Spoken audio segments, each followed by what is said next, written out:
Tonight we're going to hear about sophology.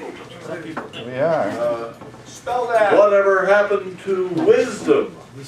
Well, it's changed to sophology, which is much more academic. And our doctor of philosophy here, Glenn Shipley, will be telling us all about it. He's got medical credentials as well. I don't know how much medical advice we'll get, but okay, Glenn.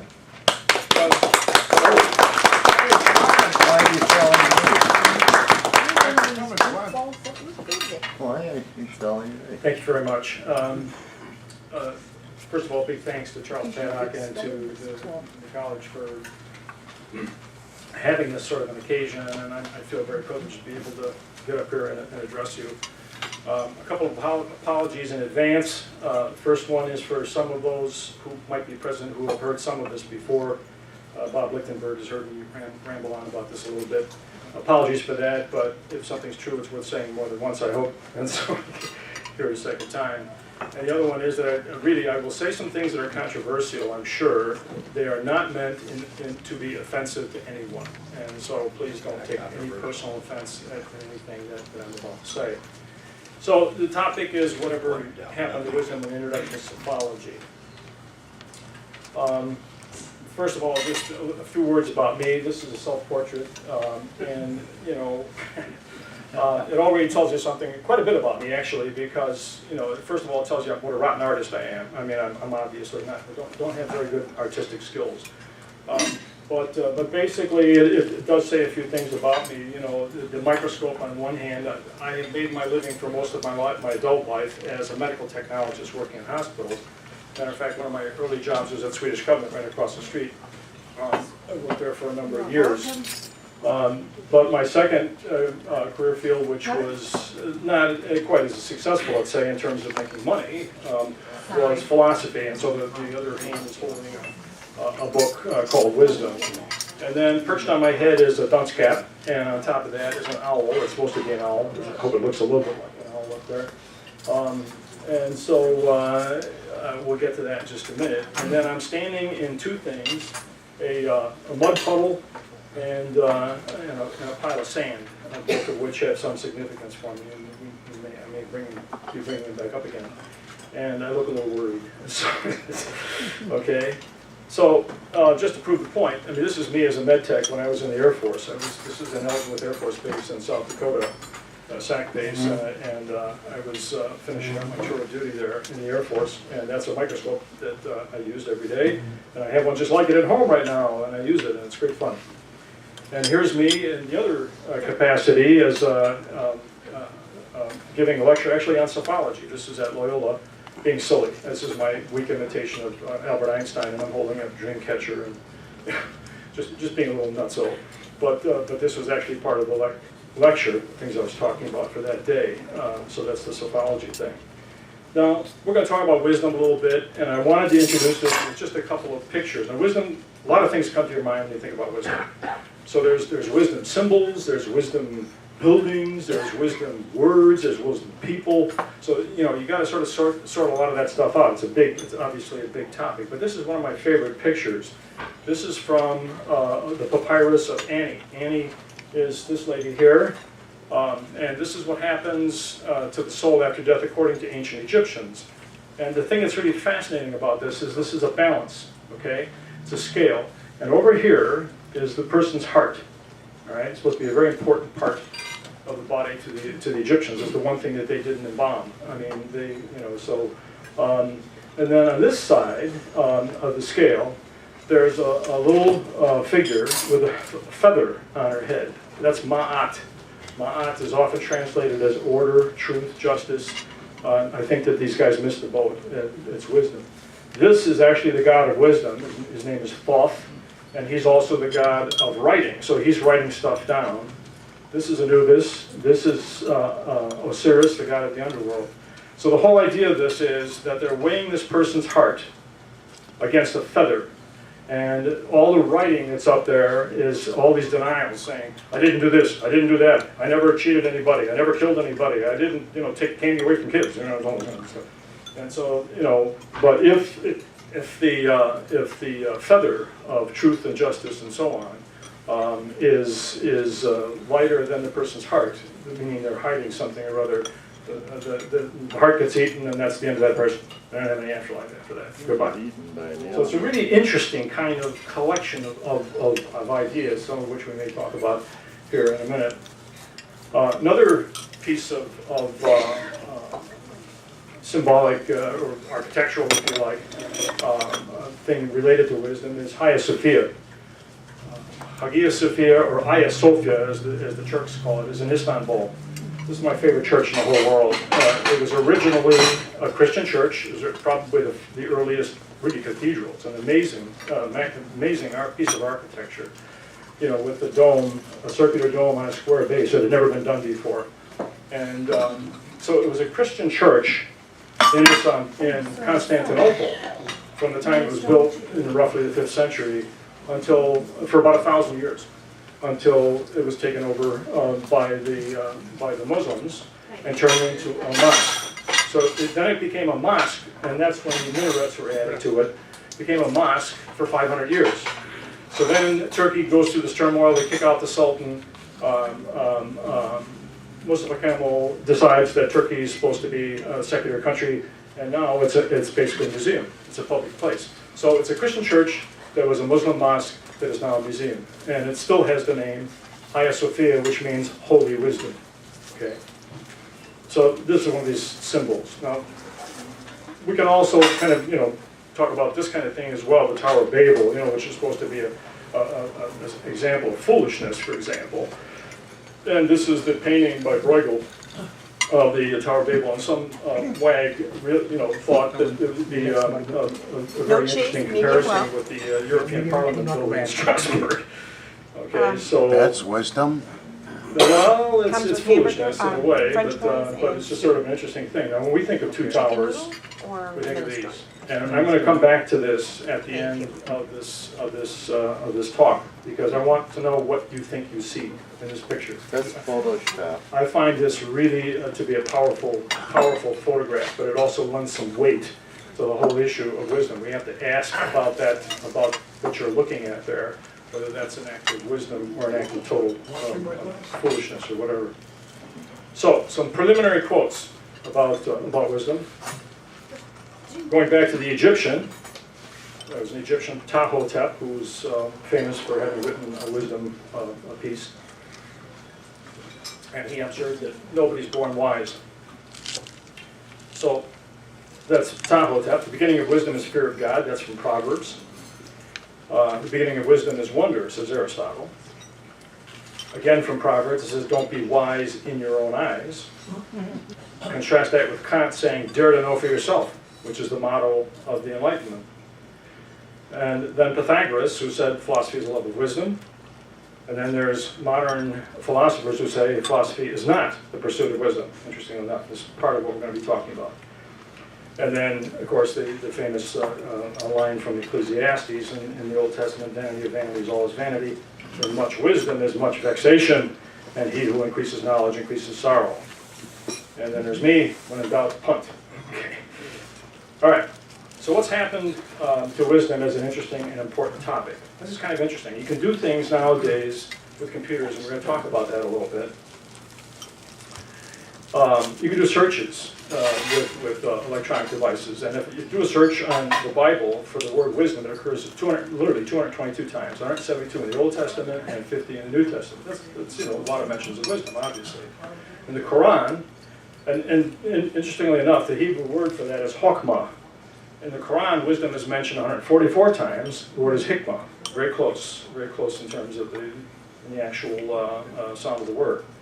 Plato used wisdom all over the place. It's mentioned over 500 times in his dialogues. Aristotle 317 times. Thomas Aquinas over 1,000 times. That's just in the Summa Theologica and Summa Contra Gentiles. Kant, all of a sudden, notice it starts dropping down. Kant 34 times in the three critiques.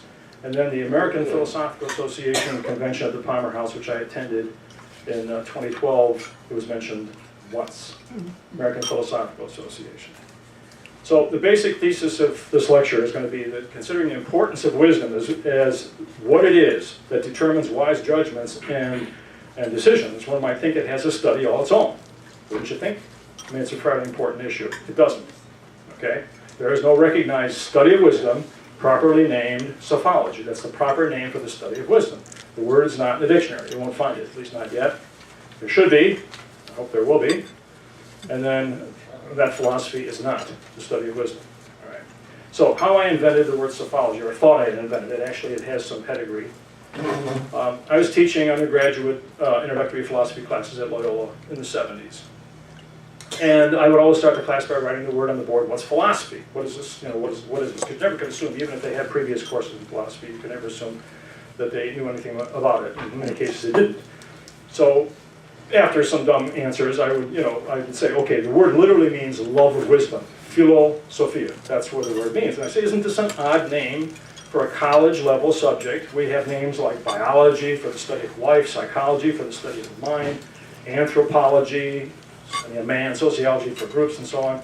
If you study wisdom, why not call it Sophology? Well, the answer to that goes back historically to Pythagoras. Pythagoras invented the word because he says, men cannot be wise, we are limited, we're mortal. Only the gods can be wise because they're immortal, they live forever, according to their beliefs anyway. So we can only be seekers of, or lovers of wisdom, philosophia, lovers of wisdom, and hence philosophers, and the name stuck. It's been that way ever since. Okay, so instead of having Sophology when we teach courses and having to do with wisdom in college, we still refer to it as philosophy. Yes. So, but then I started to think about it, and I started to think how the word, Sophology, first of all, it's a very legitimate parentage. It's all Greek. Both halves of it are Greek. It's not like Scientology, half of which is Latin and the other half is Greek. It's an awful word. So, but it's only in the last 30 years that anyone with access to a computer can research all the world's digitized textual literature about wisdom. All religious texts, philosophy, everything. It's pretty much online. It's pretty astonishing, really. And this can be done in minutes, even seconds. I got a CD, I was trying to find it before I brought it, but I misplaced it somewhere, called The Library of the Future. And it was an old CD, and it's got 1,000 books on it. Now, if you think about this, just in terms of numbers for a second, okay? A book, a 500-page book, takes up about a megabyte of room on a person's hard drive. You could fit a 500-page book on one of the old floppies, 1.44 megabyte floppies, which means that a gigabyte, 1,000 megabytes, that's 1,000 books, all right? Then you go up to a terabyte, you're talking 1,000,000 books, each time jumping up 1,000. 1,000,000 books. I've got a hard drive right here. This is a 1 terabyte hard drive I got not that long ago. Look at this. I mean, I could fit this in my shirt pocket, all right? A 1 terabyte hard drive. The Library of Congress is somewhere in the order of 7 terabytes. I'm getting close to having what somebody could have in the Library of Congress. I've got the entire Encyclopedia Britannica on a DVD, one DVD. I mean, it's incredible what we can do in a short period of time. So, and this has only been in the last 30 years. And you don't even have to have a computer. You don't even have to have this stuff. You can go to a library and sit in the computer and do a search and pull up any of the world's great pieces of literature and philosophy and religion, anything at all. So this is something that's been relatively new. It can be done in minutes. It's never been easier and more accessible. So I started thinking about it. So I thought, you know what? We can do this. So in 2004, I wrote an exploratory essay and launched it on the Sophology website, www.sophology.org. And that website right now, if you do a Google search on study of wisdom, the Sophology.org is the #1 hit. I didn't do anything to do that. I didn't pay anybody any money. I don't have any advertisements on there and none of this stuff. I don't know why. I don't know how Google works. I don't think there's too many people that do. But right now it beats out the University of Chicago, which I'm pretty proud of. So, but it's the first hit if you do a search on study of wisdom. Okay. In 2010, I taught a 6-lecture course at Loyola University entitled Sustaining Wisdom Sophology. It's a 9-credit continuing education course for adults. And as far as I know, it's the first time a course has been taught with the word Sophology in the title anywhere in the world. But it was not a for credit thing. The following year, we couldn't get anybody to sign up for it, so that was that. And then in 2012, I started the Sophology Yahoo group and posted the continuum lectures, which I'll talk about in a little bit, as Adobe Acrobat files. And any of you can access that on the internet. So here's the homepage of the Sophology website. It's sophology.org, I might want to point out, not .com, and I'm not going to tell you about that, it's just nonsense. But it's .org and it's .info and a number of the other ones, but not .com, sophology.org. Okay, so what's sophology? Well, obviously it's a study of wisdom, but you got to go about it a certain way. The way I conceived of it, you start out with a historical study of the great wisdom traditions of the world. So you're retelling the story of wisdom, all right? So it starts out with things like that Egyptian papyrus or whatever, and works its way up.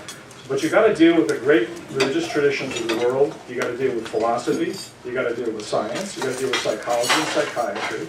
And then you got to look at this current work, the cognitive sciences and so on. We're going to talk a little bit about that. Then, after doing that, after retelling the story about wisdom, how did we get to where we are now from where we were then about wisdom, then you want to try to see, are there any kind of trends that we can find in this? I think that there are. And then you want to analyze the essential components of wisdom as we see these things from that survey, and develop a working model or paradigm and rules for sustaining wisdom in the modern world. That's the idea. This is the project. Okay, has it been done? Well, no. You know, I'm working on it, but it's a big task. Now, what do we think of when we think about wisdom? Typically, we picture an old man reading a book. Okay, it's very typical. You know, some guy pondering things, a wise old man, or you think about, you know, the thinker, what Dan's the thinker, you know. Oh, I don't know how this guy.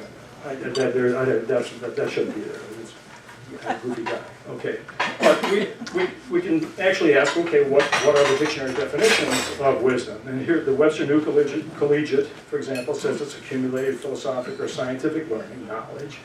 Its ability to discern inner qualities in relationships, insight, good sense or judgment, a wise attitude or course of action to teach and ancient wisdom. The Oxford English says capacity of judging rightly and navigating into life and conduct, soundness of judgment in the choice of means and ends, sometimes sound sense and so on. So they're all about the same. But if you take a look at these things, they all mention the same set of words. They talk about judgment, they talk about knowledge, they talk about insight, and they talk about sense. But not just any judgment, not just any knowledge, not just any insight. Sound judgment, right? True knowledge, right insight, and good sense. So those are the qualifiers you have to throw in if you're going to talk about wisdom. They all point to the fact that wisdom has this practical component. You're talking about life, you're talking about conduct, you're talking about, you know, things that are important in terms of daily life. They all mention things like philosophy, science, scholarship, learning, and so on. And they all say it's the opposite of folly. All right? Well, okay, so besides those wise guys that we saw a minute ago, we got, you know, these people we think of that are fools. All right, so the Three Stooges are classic, your classic fools. Oh, then there's this guy again. How did you get in here all the time? And then this guy, of course, Homer Simpson, everybody's favorite fool. All right? But then foolishness, you know, I don't want to keep this too light. Foolishness shades off into this, into evil. All right, so you have to talk about, you have to get at this, because if you're going to talk about wisdom as something aiming at good judgment and so on, you got to talk about what's the opposite. And so here's a guy. Was he a fool? Was he an evil person? I mean, we have to leave enough room when we're talking about folly or foolishness to include people like this. So, now, if you go to the Oxford Dictionary of Philosophy, 1994, Simon Blackburn. It's supposed to be Oxford, the most trusted name in dictionaries. Okay? There's a definition. That's not a mistake, folks. In the Oxford Dictionary, 1994 Oxford Dictionary, there is no entry for wisdom. I was shocked. I mean, you go to the W's and you think, yeah, okay, so then you go to philosophy, and they define philosophy as kind of mentioned that it means love of wisdom, and then they ignore wisdom for the rest of the definition. But wisdom is also one of the four cardinal virtues. He mentions in the four cardinal virtues are defined in the Oxford Dictionary of Philosophy. All the other ones, courage, temperance, and so on, they're all defined, not prudence, not wisdom. And it's just, so this is, to my mind, symptomatic. This is what's going on in philosophy today. Here's another big symptom. At the American Philosophical Association 2012 convention in Chicago, it was at the Palmer House, and I was there, and thanks to Bob Lichtenberg, I was asked to be part of a panel discussing philosophy, basically, but it's on teaching philosophy. And so you can download their program at the beginning, and I started looking at this thing carefully. There was 150 meetings at that thing. It's a 3-day conference that they had. 150 meetings and sessions, colloquium, symposium, and so on. Over 700 philosophers attend, over 300 named papers and presentations. Only one even mentioned wisdom. It was a paper by this woman, young woman, Robin Geyer, that I wrote to since then and said, thanks for doing that. Robin Geyer of the Cherbourg University, speaking on grief's pain and wisdom's love, a lesson on philosophy and progress from self-reliance, Emerson's essay, Self-Reliance, given at a panel discussion on Committee on Public Philosophy, Is There Hope? One mention out of, 300 named papers and so on. It's rather staggering. So when you start looking at this in terms of the numbers again, 1 out of 150 events even mentions it. 1 out of 300 presentations mentions it. 1 out of 700 people mention it. Okay? The words in the program, there's 58,000 words in the program. Again, you use computers to do this stuff, it's kind of cool. Okay, well, look at the percentages on this. I mean, 0.0052%. The word's wisdom? It's kind of crazy. Even Mortimer Adler's, the great ideas, wisdom is 1 out of the 100. I think it's 103, actually, total. So you'd expect it to really at least come, into Adler's 1% of the great ideas, but no. All right, this is sort of strange. All right. Now, if you look at the ancient traditions having about wisdom, it's clearly regarded by ancients as one of the noblest aspects of religious leaders. The 7 sages, most of whom most people don't even know the names of, they were mostly political figures. They were mostly leaders of their towns or whatever. One of them's Thales, one of them's Solon. So they were considered, very, very bright people, but the wisdom aspect of them was considered very high. And some of the famous phrases we have of wisdom, nothing in excess, and know yourself, and so on, come from them, supposedly. So it's also considered the most valued of all the virtues, virtue being an admirable aspect of a person's character. It's considered the master virtue of all of them. It's the one grounding all the others, of all the cardinal virtues. Prudence is sometimes just another name for wisdom, but it means it in a more directly practical sense. Justice, courage, and temperance, and wisdom is considered to be the master one of all of those. It's considered something that can be taught, it can be learned, it can be honed, it can be refined with practice, and improves with age and experience. It aims at promoting what is best in being human. This is the ancient tradition that we if you go back and you look at the writings and stuff, this is what you see. So when I did this series of lectures, this is the topics that I dealt with. First lecture was an introduction to the study of wisdom. Second one was the wisdom traditions of major religions, all of them, all the major ones, believe it or not. The third one was wisdom traditions of Western philosophy, all of it, from the Greeks all the way up to postmodernism and whatnot. I mean, it's a little hubris here, but I thought it had to be done. Then the fourth one was on wisdom and science, but I focused in there on psychiatry. That's changing a little bit in my head anyway. The fifth one was on wisdom and science on psychology, recent developments in psychology, and then the last one was kind of a wrap-up and trying to outline what I think a real study of wisdom would look like, Sophology would look like. So what I was trying to do there was just trying to hopefully not pound around things into square holes or something, but just nuts and bolts, just to get through and I wasn't trying to say everything there was to say about religion or about science or about psychiatry. So I'm just trying to focus on wisdom. What do they have to say about wisdom? And see if I could get something out of that. So lecture 1, the introductory remarks, I started saying, can we even do it? Can we define wisdom? I think it is possible, yes. I used examples of wisdom, sages and fools. We can talk about people like Mahatma Gandhi and Jesus and Moses and Muhammad and whatever. And we can also talk about fools, obviously. So you can take examples of it. You can talk about the different forms of wisdom, the stories, the rules, the symbols, and so on, which we did a little bit of, and I've showed you a little bit of that. We could talk about competing wisdom traditions and pluralism. And then we looked, I did look at a model wisdom tradition, Judeo-Christianity. We're going to do that tonight before I quit. And then paradigms and pitfalls, and condensing wisdom, and studying wisdom versus being wise. I want to say something about that. The picture that I put up myself, the little characterization with the dunce cap and the owl sitting on top. I don't present myself as being an outstandingly wise person. I am a student. And so just like you could say about a doctor, that he may not be particularly healthy himself, but that doesn't mean he can't be a good doctor and help diagnose other people. And it's the same kind of relationship I think that a person can have as being a student of wisdom. I regard myself, if I had to characterize myself, I'd characterize myself as a sophomore. I think that's a really good way, and I think it applies to a large number of people walking the planet. A sophomore is a wise fool, all right? So we've got that ratio between wisdom on the one hand and foolishness on the other. And we all start out as kids as foolish, and we hopefully grow in wisdom as time goes on. How does that work? I mean, how does that happen? Well, I regard myself to some extent as this balance of wisdom and foolishness. So I'm not standing up here trying to present myself as St. Glenn or something, or as a wise person. Lecture 2 was on the religious wisdom traditions. The way I did it, I started out with Hinduism, and then went to Buddhism and Judaism and Christianity and Islam and Confucianism. Imagine doing this in one lecture. I did it, and it was like a 2-hour lecture. And again, I was not trying to say everything that you needed to say, but these are the world's great dominant religions.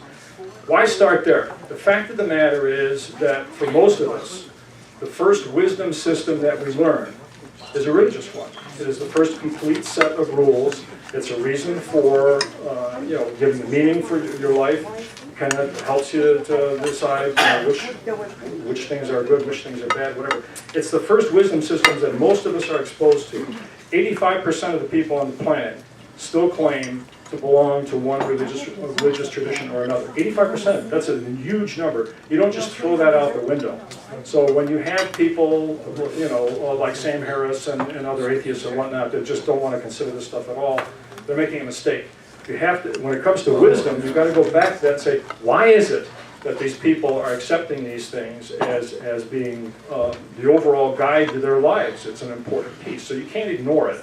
But then you want to get at it and you want to say, okay, what does Hinduism tell us about the wisdom, what is Buddhism, what is Judaism, Christianity, and so on. So I tried to do that. Third lecture was on philosophical wisdom traditions, and I'm not going to go through a lot of this, but I am going to talk a little bit more about it. And we're talking actually about that fourth topic, whatever happened to wisdom. All right, so I want to dig into this piece of it just a little bit. At the time that philosophy really got going in Greece, there was a group of teachers called sophists. Well, again, the word sophist, Sophia, means wisdom, right? So you think these were wise men. No, they were teachers, okay? And what they were doing was they're traveling tutors. They were hired for pay by a rising merchant class. Now, bear in mind that in Greece, you had this aristocracy class and so on that was considered an inherited thing. These were the excellent ones. Aristos in Greek means excellence. So these were the excellent ones. They're the ones that were the rulers, they were the fighters, they were the ones that were the leaders of the cities and so on. Well, now you've got this rising merchant class of people coming up through the ranks. It's a little bit different. That's not an aristocracy. Well, their mom and dad merchant, mom and dad workers wanted their kids to be able to get in and be part of this upper crust. So they would hire these sophists as tutors to tutor their offspring and the youth in the ways of effective speaking and acting to achieve social, political success and status in order to join the nobility and aristocracy of the ruling class. So there's a class of traveling tutors called sophists, and they work for money. All right. Now, when you read the early philosophers, Socrates, Plato, Aristotle, they're always poking sticks at the sophists. There's a lot of criticism of the sophist agenda. Well, on what grounds? Well, typically what they would argue is that wisdom is more than just a verbal technique. It isn't just a matter of teaching a person how to talk right. There's a real wisdom versus the appearance of wisdom. It's not just rhetoric, it's not just a technique. They also emphasize that there's a true theory. They emphasize true theory over practice, seeking knowledge for its own sake, not for something else. This is the philosophers talking now. And there's a need for relating knowledge to the highest goods, need for discipline, practice at all levels of human endeavor, not just speech, politics, business. But there is an awareness of the hidden inherent capabilities of man. They didn't back down from that. We're not all born exactly equal. And that some of us are, the awareness also of foolishness and fallibility of people. But ultimately they regarded wisdom as a gift of the gods that has to be seized and refined. And some of them have it, some of them don't. The guardians in Plato's Republic, for example, are people that have this gift. Not all of them have it, but to find that one, they had to go through this rigorous, series of challenges and tests and all the rest to prove that they were worthy of it, to become a leader. All right. So that's their critique of the sophists. Now, but consider professional philosophers today. They're a highly specialized field. It's a highly specialized field requiring years of study under academics and universities. I know, I did it. Okay. For the most part, they're seeking postgraduate employment in academia, moving to where the jobs are. A lot of them travel around the country. A lot of them are, at the present time, actually more than half of people teaching philosophy today are adjunct teachers. They're actually like part-timers. Don't get paid very well. The process is pretty pathetic. But they move all over the place just to find, there might be an opening, a one-year opening over here in Denver, and then they have to move to, Houston, Texas for another year. It's pretty awful. So what do they teach? They teach students, parents wealthy enough to afford the college tuition. Sound familiar? What do they teach? They teach methods of thought, language, logic, argument. That's really kind of what philosophy has become. Methods of thought, language, logic, and argument.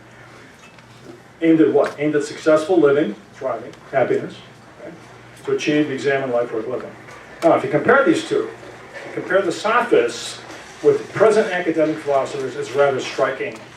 Both of them go where the jobs are, both of them are hired for pay, both of them are by the rising merchant class to tutor their offspring in the ways of proper speaking and acting in order to achieve social political success, and so on. It's very similar. So basically what academic philosophers are, they're sophists.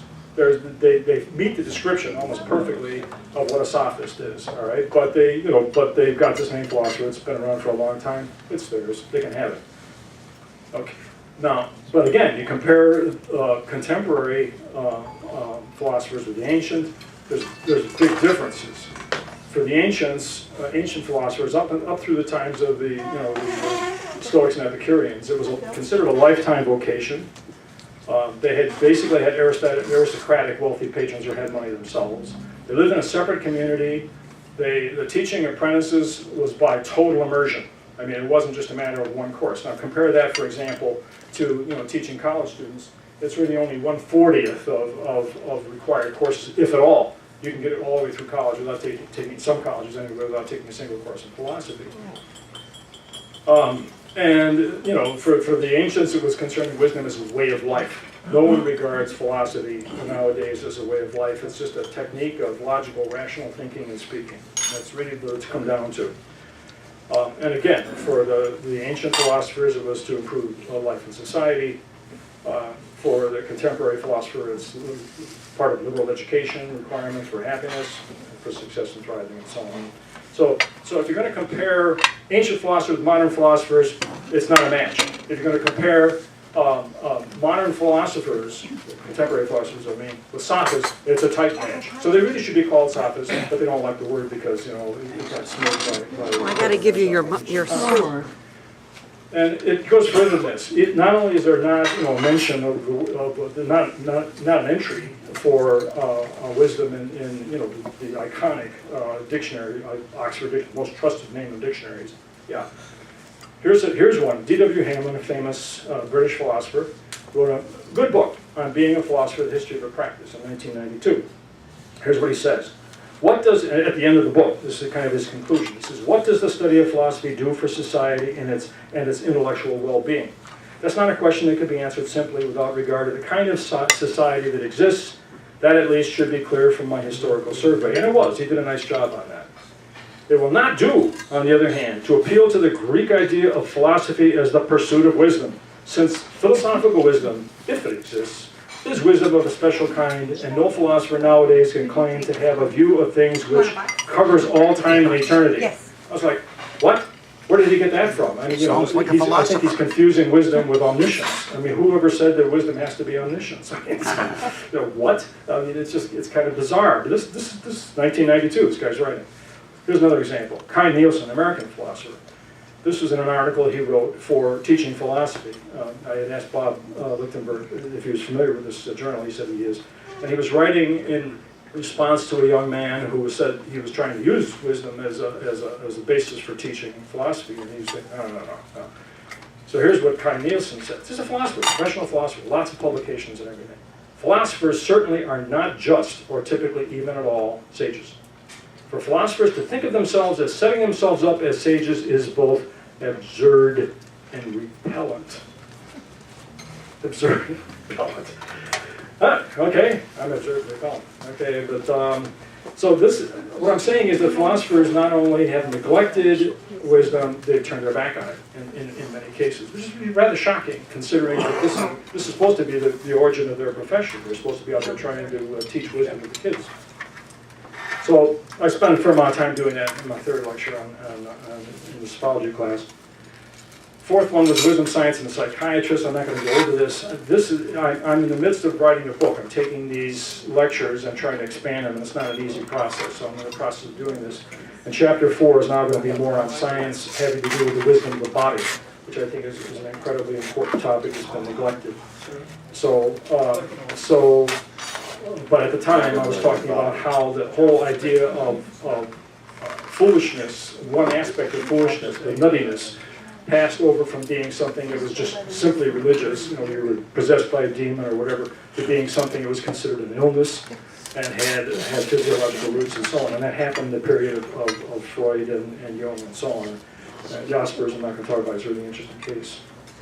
The fifth one is on wisdom and the psychologist, and this is what's happened is that, and it's quite interesting, the philosophers have dropped the idea of wisdom, and guess what? The psychologists have picked it up. And so you've got a number of them, I'm going to run through some of these people that have picked it up, but it's become a big topic. Anybody that's interested in, has a science blowing your body, philosophical blowing your body, get this book. This is a book by Stephen Hall called Wisdom from Philosophy to Neuroscience. And it's a very well-written book. He's not a philosopher, he's not a scientist, he's a good science writer, but he does a nice job in this book, and I highly recommend it. I don't get any money for promoting this book, but I do suggest the book. His name is Stephen Hall, Wisdom from Philosophy to Neuroscience. Very interesting book. So what does he talk about? Neuroscience, I mean, we all have seen things like this. This is the fMRI, magnetic resonance imaging, of what happens in the brain, you know, when something happens. This happens to be a mouse brain, and I don't know, maybe it was thinking about a female mouse or, you know, cheese or something, I don't even know. But you can see certain parts of the brain light up when they do this, okay? So here's an fMRI image of the subject watching Super Bowl ads. Very exciting stuff. So you can see, oh, this lights up and that lights up over there. Wow, that's pretty. So, I mean, I thought that phrenology was sort of a dead subject, you know, the bumps on your head, but apparently it's reliving. Now, they're going to do something. I'm not trying to make light of this.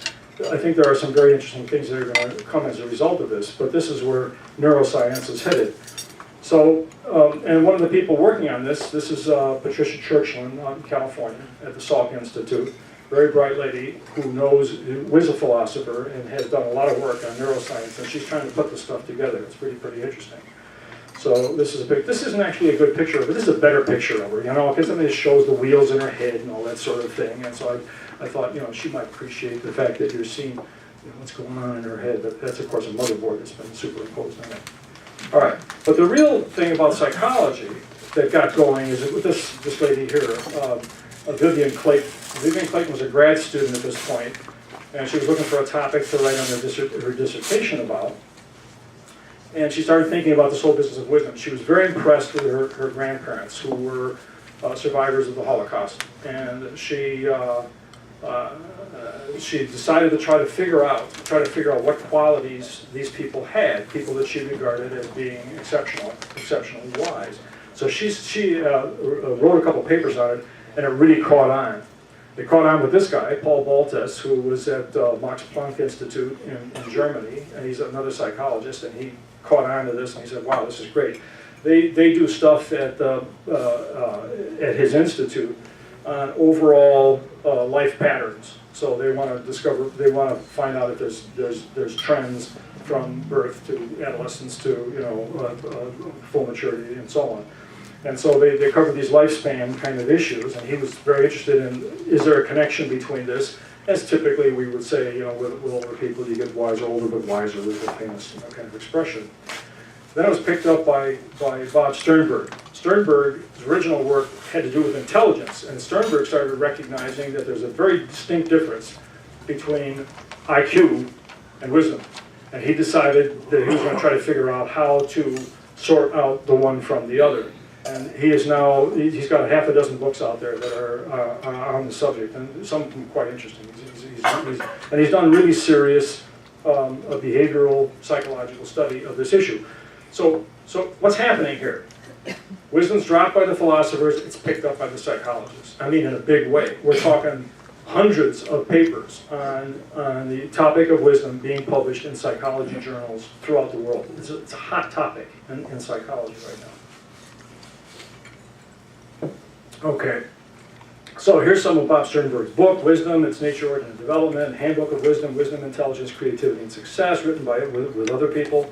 I mean, he's pumping out a lot of stuff, and it's not nonsense. It's very interesting, very important work.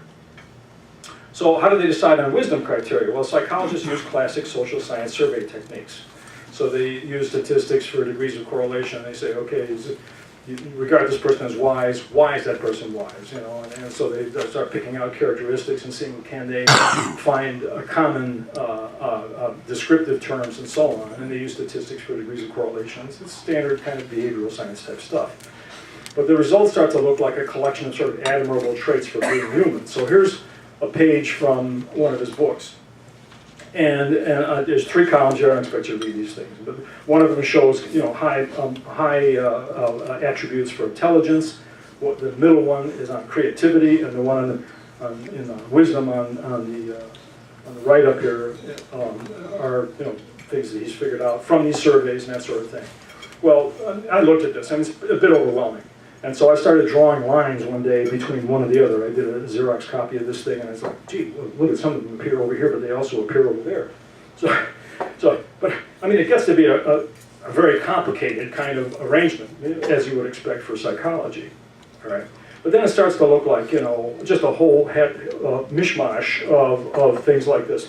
This is something I got off the internet at one point about the fool and the wise man, and so he's joined, the wise man is joyful, he's not angry, he's thankful, he's not ungrateful, he's hopeful, gentle, humble, loving, genuine, forthright, masculine. It begins to sound like, the Boy Scout thing. A Scout is trustworthy, loyal, helpful, friendly, courteous, kind. Now, I'm not trying to knock Boy Scouts or Girl Scouts. I think it's a wonderful thing. But again, you're just piling on these characteristics without trying to see what kind of unity there is, or what kind of coherence there is to this, or what kind of structure it has. And this is where, as a person trained in philosophy, I have a little trouble with that. So here's Boy Scouts, Girl Scouts, great. I was just be a Boy Scout. I'm not knocking Boy Scouts, please. Nobody be offended here. I really admire them. I think it's a terrific thing. But again, when it comes to trying to get at the substance of what wisdom is, I think it doesn't quite make it. So then the final lecture I had was on Sophology and sustainability paradigm, and I'm not going to go through that, but I think it is a new paradigm that's coming forward now in terms of the model as to what you could use as a single paradigm or grounding instance, let's say, for wisdom, and sustainability being, durability, endurance, how something can continue going on. That's an important item. So then I talked about the axioms of Sophology, 10 maxims of Sophology, wrap up, and so on. So that was the course. And you're just getting, just the outline of it, obviously, not the content of it. So the way I look at it is that I'm trying to build a bridge over troubled waters. I mean, this is basically what I think wisdom is all about. But, obviously, some bridges are not too reliable. They fail or whatever, so you've got to be careful about how you construct this bridge. And some, troubled waters don't like to be bridged. So, it's from an old movie, obviously. I don't know what.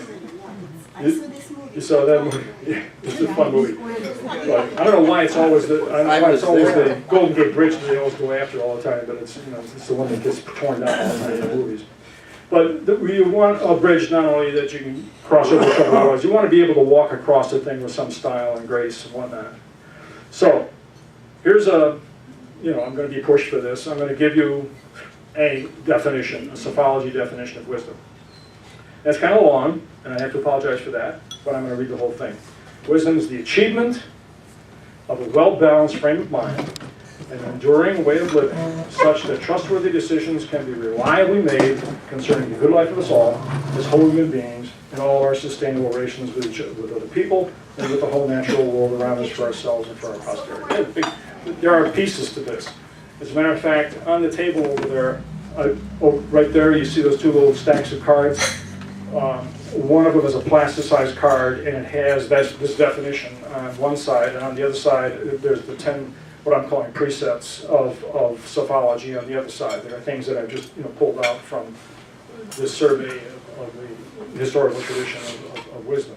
So you might want to take a look at those. You can help yourself to those, and my card is next to it. So the short form of the wisdom definition is what guides the important decisions you make, what you do when you're fully engaged as a human being. Now that takes a lot of unpacking, and I think that the longer definition is what does some of the unpacking. Now, interestingly enough, if you compare Sternberg's definition from the psychologist Sternberg, there's a lot of parallels. He talks also about balance between intrapersonal, extrapersonal, and personal interests on the short and long term, in order to balance adaptation to existing environments, shaping of existing environments, and selection of new environments. You know, it's very close to what I was talking about as well, and I didn't even know about his definition when I came up with the one for Sophology. So I don't know if you regard this as a definition that hits the nail on the head. We can talk about that. But just to close with some important facts about wisdom. Nobody's born wise. We just start out with this. We were all born babies. You know, we grow in wisdom. Even it's an interesting thing to me that when you look at the New Testament and they talk about Jesus growing up, they said he grew in wisdom. That's interesting. How did he grow in wisdom? He's got it. But the point is, he was a child. He was also, you know, fully human, and he was growing in human wisdom. So kids are silly, and they should be, but they grow in wisdom as an achievement. So it's not the same thing as intelligence, because you're born with all the intelligence you're ever going to have in your life, according to the IQ people anyway. Okay, so it's not something that goes up and down and stays constant. But wisdom is something that hopefully you drop your foolishness, you gain in wisdom, and that's a different kind of a process. It's an interesting type of thing. Everybody makes important life, okay, so here's another really basic thing. Everybody makes important life decisions and recognizes some is foolish, some is wise. So it's there. It's everybody's business. It's not like some specialist, it's not like some genius over there. Everyone's in the business of trying to figure out what's wise and what isn't. So it's all your business too. It's what I consider it's in the public domain. Okay. Further, we're held accountable for these decisions we make. So the whole idea of decision is being really fundamental with this idea, and the balance that leads to the right decisions is really fundamental for the whole business about wisdom. We're held accountable. We are held accountable by our friends, by ourselves, and by the society we live in for the decisions that we make. Also, you can't just reduce it to intelligence. It's not high IQ. You know, one of Sternberg's book has a wonderful title that's called, you know, Why Smart People Can Be So Stupid. And he's got some, you know, classic examples of people. I mean, you know, Bill Clinton comes up for a lot of raps in there, but Bush isn't mentioned because he isn't qualified. So, but then, you know, it's also not just equivalent to advanced age, because obviously people, just because a person is old doesn't mean that they're particularly wise. In fact, matter of fact, people that start getting Alzheimer's get progressively more foolish. So it's not just reducible, and hopefully it's got something to do with aging and experience and that sort of thing, but it's not simply identical to it. It's also not simply identical with a lot of life experience. Oh, a person with a lot of life experience. My favorite example there is a guy sitting in prison that's 50 years old. A lot of life experience, okay? You're going to say that he's as wise as a Supreme Court justice that's also 50 years old? No, I don't think so. So just having a lot of experience doesn't make a person wise. It's what you do with it. It's how you learn from it and so on. And it's also not just reducible to just genetics or cultural training. You know, there's more to it that's involved in that. So Some presuppositions and themes of sophology. It's an achievement. Nobody's born wise. Everybody makes decisions, wise, foolish. There's this WF ratio that I like to talk about. Hopefully you try to crank it up, right? You want to make more of wisdom and less foolishness, and that's what we're trying to do. We're trying to increase the WF ratio, wise up. And I think everybody wants to do that to some extent. You don't want to look foolish. You don't want to be foolish. Right? Fourth thing is that deliberate comprehensive study to do this is properly named sophology. That's the right name for it. And it needs a title to distinguish it from philosophy, because the philosophy just isn't interested anymore. And on top of that, philosophy is interested in a lot more besides wisdom. And that's fine. I think that they are serving some legitimate functions by doing that. It's also interdisciplinary by design and by necessity. Why? Well, for obvious reasons. Psychologists are studying it, political scientists are studying it. A lot of people are studying this. And to my mind, a good course in sophology would pull these people together. Because I don't know everything there is to know. And so if I was teaching the course, I would want to have the guy next to me who really understands, history, science, somebody else, maybe it's a historian, somebody else that's a psychologist. I want to get them to come in and contribute to this. So I'd like to see it as an interdisciplinary type of thing, and I think it's essential for that it is that, because, I mean, after all, we're complex people. Two aspects of this that I find interesting, what I call narratio and ratio. Narratio is story, narration. Thank you, Rob. It's something happening and then something else happening after that. Now, it has a distinct kind of logic to it that's different from ratio, Yes. which is rationality, have which is something happens because something else happens. So there's a relationship of necessity, not just sequential. But you have to talk about both of those. You can't just talk story and not talk about reason. Both are involved. So we tell the story of wisdom and then try to figure out how it goes together. It doesn't. I'll bring you some now. What kind So you got? it's not satisfied with theory alone. I have This is to what we check. part company with Plato and Aristotle. It's not theory for theory's sake. We're seeking practical wisdom. There's a guy named Nicholas Maxwell, who was a Britisher that's got a really wonderful book, From Knowledge to Wisdom. He's proposed an entire revolution in education based on this. It's a really interesting book. You might want to take a look at that. We've written back and forth a bit. Good man. Some guideposts. I'm not going to talk about these, but 3: identity, integrity, immensity. The 3 I's. What do I mean by that? Identity is when I identify myself, I say, I'm a man, I am a husband, I am a father to 3 sons, I am a father, I mean, this or that. It's what I identify with when I talk to people, what kind of a thing I am, or whatever. Integrity is something entirely different. You can have identity theft, you can't have integrity theft. No such thing. Okay, integrity is this coherence to your character. It's an important thing. Immensity, I'm not going to talk about. It's an important piece of it. Goals: sustainable wisdom for self, society, nature, and the planet. I think that's some worthwhile goals to have.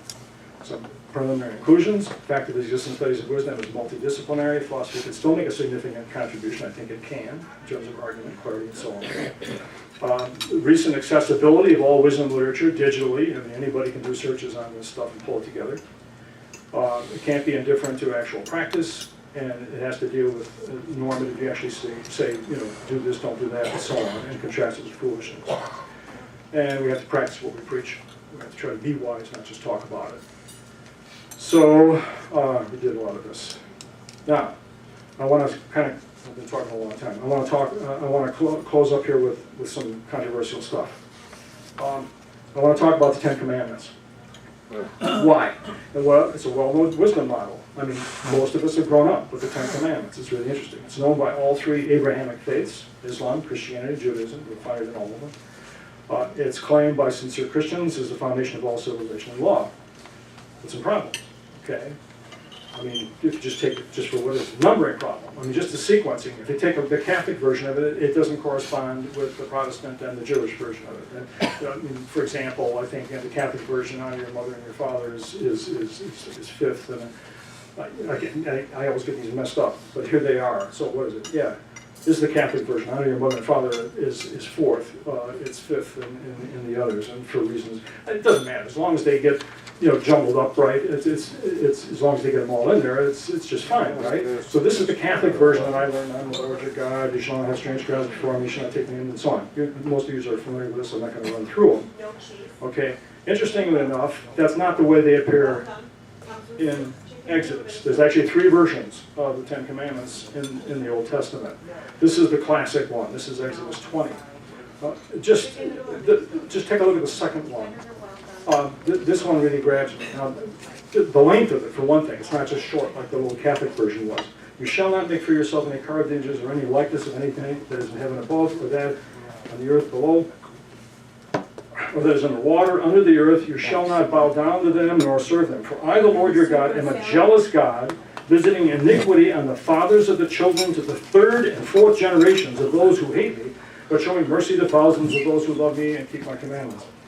So according to this commandment, God is holding people responsible who aren't even born yet. I mean, if I say something bad, or do something that ticks them off, my great-grandchild is going to be punished for it. I mean, it's sort of odd. Being a jealous God is a little bit odd.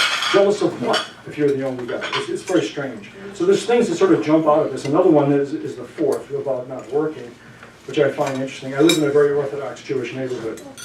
We're the Shabbos goys, so we're the ones that ring the doorbell to fix things that they left on, or a kid by accident turns on the TV or whatever, says, knock at the door. They can't ring the bell, they knock at the door. And, can I show you something? Sure. I go over there and I figure, I'm happy to do this. These are good people. I'm happy to be their neighbor.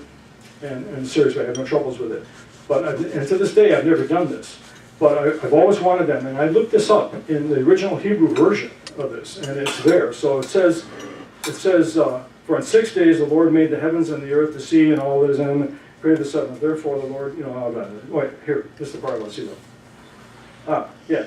In it you shall do no work on the Sabbath. You, nor your son, nor your daughter, nor your manservant, nor your maidservant, nor your cattle, nor the stranger who was within your gates. Guess what? I'm the stranger within their gates, right? So they shouldn't let me do the work either. But, they kind of look the other way, and I guess they don't feel it. But it's telling them, you should not allow the stranger to do this work as well. So I've never pointed this out to them, but there are these little, kind of inconsistencies. And then, of course, we all know the famous the 10 Commandments. Interestingly enough, the lettering is actually Paleo Hebrew. But I looked it up, and there's lots. I don't know any Hebrew, but there's apparently a lot of mistakes that are in it. And not only that, there's only 9. And not only that, you notice they're fairly short. That long commandment that I just showed you, I mean, I don't think that's written in any of those little spots there. I don't think it'll make it. On top of that, these are styrofoam, so you can carry them, carry them down. But the greater likelihood is they do refer to the 10 Commandments as the 10 words. All right. So if you were to just sort of reduce all the parts of the commandments to just a single word, this is what the words would be. First one would be God, second one would be idolatry, third one would be oaths, Sabbath, parents, so on. When you do that, you see what they say, only 3 of them are telling you something positive. Respect God, respect the Sabbath, even though there's a negative feature to it saying don't work, respect your parents. All the rest of them are negatives, no murder, no adultery, no stealing, thou shalt not. They're always, thou shalt not. Well, I mean, you can obviously, push this a little bit and say, well, you could do positive versions of these things. So if I did that, I worked it out one day. I sat down and said, okay, can we say all of these things, all of them, in a positive way? And yes, you can. Murder, respect human life. Adultery, be sexually faithful. Stealing, respect property of others. Perjury, tell the truth. Greed, be consistent with what you own. So the question is, I'm not questioning that Moses went to the mountain and talked to God. I'm not questioning that at all. What I'm questioning is what happened then, okay? First of all, did God speak to Moses in Hebrew, or did he talk to his mind? Okay, then Moses, is expressing this in his own language. And so you've got this possibility of a little bit of, misunderstanding, because you're trying to figure out what God's trying to tell you, and then you're telling it to the people, okay? And then the people are writing it down and telling it to each other. And so what do we get? We get this. We get this big, long, descriptive stuff, which is probably not what God said to Moses. All right? So it's just sort of an interesting thing. And not only that, there's all kinds of things not covered by the 10 Commandments. Guess what? It doesn't mention gluttony. It doesn't mention drunkenness. It doesn't mention incest, polygamy, genocide, slavery, cowardice. None of that stuff is mentioned in the 10 Commandments. So it's obviously not enough, right? So interestingly enough, according to the Jewish count, there's 613 rules in the Old Testament. And it goes on in Exodus. The next chapter starts saying, and God said, and they all are prefaced with, and God said. How they got them all on those two tablets, I don't know. But in any event, but here's a couple of the ones that I just find really interesting. So this is almost immediately after the 10. David? So here's one. God said, if a man sells his daughter as a slave, she is not to go free as male servants do. If she does not please the master who has selected her for himself, he must let her be redeemed. He has no right to sell her to foreigners because he has broken faith with her. If he selects her for his son, he must grant her the rights of a daughter. If he marries another woman, he must not deprive the first one of the food, clothing, and marital rights. If he does not provide her with those three things, then she is to go free with them. Excuse me? If a man sells his daughter as a slave? That's what it says. I'm not making this up. And that's in the Hebrew, all right? Here's another one. Here's a beauty. Within a couple of paragraphs of that. If a bull gores a man, in the original version, in the King James Version, it says an ox. If an ox gores a man or woman to death, I'll say bull here because that's what it says. If a bull gores a man or woman to death, the bull is to be stoned to death, and its meat must not be eaten. But the owner of the bull will not be held responsible. If, however, the bull has had the habit of goring, and the owner has been warned, but has not kept it penned up, and it kills a man or woman, the bull is to be stoned, and its owner is also to be put to death. However, if payment is demanded, the owner may redeem his life by the payment of whatever is demanded. This law also applies to the bull if the bull gores a son or a daughter. If the bull gores a male or female slave, the owner must pay 30 shekels. Right? God said this? I mean, do you believe that? That God said, I mean, you know, that if the bull gores somebody, you got to kill the bull, you can't eat it. But if the bull gores somebody, the guy doesn't do anything about it, you got to kill the bull and the man. You don't need either one of them, I assume. I mean, you can't eat the things. I have troubles with this. I'll just tell you, I have lots of problems with this. So what happens is, people who are very serious religious believers, and I'm not knocking them, I respect my neighbors, I respect Jews, I respect Christians, and so on. But they pick and choose in this. They say, oh, well, this just applied at that time. It was just relative to the culture. Excuse me? I mean, how do you decide which one of these things God wants you to do? And, you know, why was it just gerrymandered? You know, so there's some selectivities, there's some juggling, there's some, you know, fooling around that goes on with this stuff. So it's sort of an interesting phenomenon. Then you've got these other Christian virtues directly from Jesus. Love God the Father unreservedly, love your neighbor as yourself, don't resist evil. That third one I refer to as the Jesus principle. It's unique. You will not find that in any other religion. And Jesus is the one who actually said that. You know, this is what Tolstoy points to as being a turning point in his own life, and he realized that this is what Jesus was saying. When he says don't resist evil, he means don't fight it. Don't fight evil with evil. Turn the other cheek. That's the Jesus principle, and it is unique. St. Paul's figure. So there's a lot of good stuff here, right? Classical Greek virtues, 4 of them, I mentioned them earlier: wisdom, prudence, temperance, courage, justice.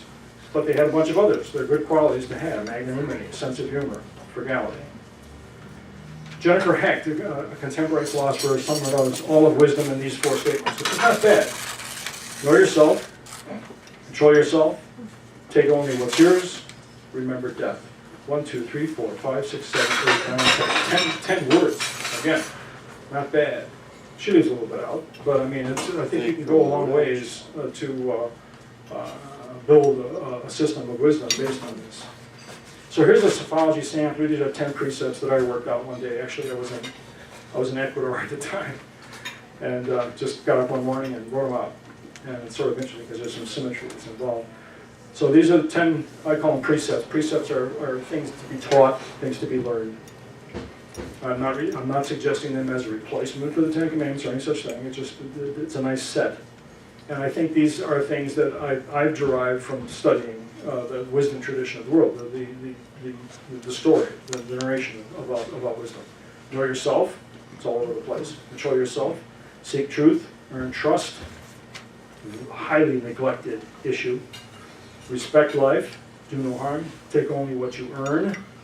Tell that to the billionaires. Forgive faults. Give generously. Love all that's good. Not bad. They're on that card, so please help yourself. I actually have some fridge magnets, I didn't bring them, that have those 10 presets on it. If anybody wants it, let me know and see if you get it. I can get it to you. So that's about it. I'm about to sign off here. Before I sign off, I wanted to mention to you that the website's www.sophology.org. There's also a group that I started. It's a Yahoo group called Sophology. And it has the PDF or PowerPoint slides for all the 6 lectures that I just talked about that I gave. Not what you just saw, but a lot more. I mean, it's the full lecture. And then that's my email address right there if you want to send me some nasty notes. Now, I want to leave this one up because I want to ask you, what do you think you see in this picture? Yeah. What's happening? You don't know what's happening? What's that plane there? What's it doing? Why? Yeah. That's a stunning picture. I just stare at this picture. Look at this thing. There is nothing natural in that picture besides the blue sky. Every single thing in that picture is human, man-made. It's so symbolic to me. There's the bridge. When I talk about bridge over troubled water, there's a bridge. Where's it going? Over here is Bell Telephone. Maybe it's aliens from different planets? Oh, you think so?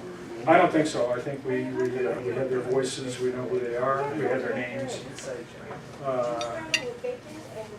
This is a plane about to crash into a building. They're yelling, Allahu Akbar, Allahu Akbar. They actually have that voice recording for the 4th plane that crashed in Pennsylvania. They had these guys yelling at it. God is great, Allah is great, Allah is great. You're looking at a religious act. You are looking at something that is right up there with biblical things. You're looking at, I mean, think about this. 19 guys armed with only box cutters. Take over 4 planes. Turn them into missiles. Smash them into buildings in the biggest, most sophisticated city, the most powerful nation on the planet, and bring the entire 300 million people on the planet to its knees. Think about that. That is something that you might read about in the Bible. I mean, it is just, to my mind, it makes my hair stand up, okay? So you might say that these guys yelling out Allahu Akbar, they're saying, you know, that Allah is their prophet. Now, is that, and not only that, it's an act of suicide, it's an act of murder in the name of God, in the name of Allah. All right? It makes my hair stand up. And so is this an act of wisdom? They see it as an act of wisdom. Or as an act of total foolishness and evil, even demonic. Okay. Okay, but even demonic is religious. Right? Even demonic has this spiritual little piece to it. It's spooky. There's something very spooky about this. Can I ask you a question? Sure. No. She knows the Wait. forms. Are we? 1 second. Are we done? I'm Okay, done talking. So are we in? let's go to the question and answer period next. Why don't you let the moderator moderate? So, you know what I saw on YouTube? He's too This moderate. airplane didn't have windows. How about that? It's true? Maybe it's alien. Like, this Because is their it's first very time weird, here. a couple airplanes, they didn't. No, how come they don't have windows? Couple airplanes, they don't have windows. Think about lack of Which is, what is that? Those planes, they have pictures of planes taking off. They know which Sure. planes they were. They have From different planets. been bolted. All right, you've just given us a whole bunch of philosophy of wisdom, sophology, so to speak. Now, when do you think our good old Cubbies are going to supply the study of sophosophy to win the World Series? And can you comment? Never. It's never going to happen. Ask the goat. That's right. Oh, shut up. It works for the Cubs. Yeah, ask the goat. Yes, College Fed. I know you were talking about the internet. I have a first video of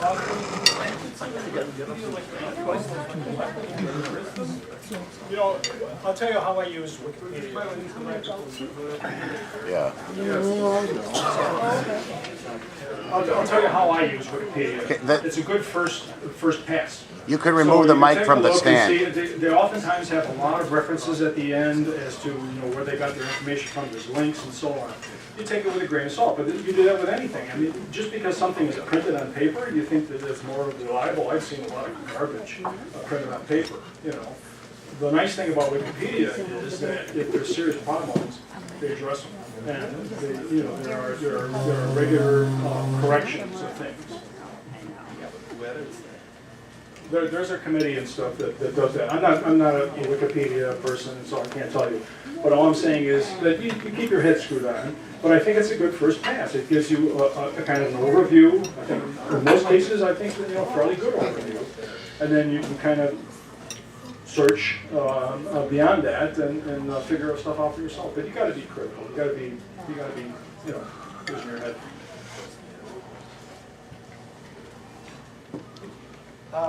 You point to the 1 or 2 hours of September 11 as a profound thing of wisdom or demonstration of some kind of,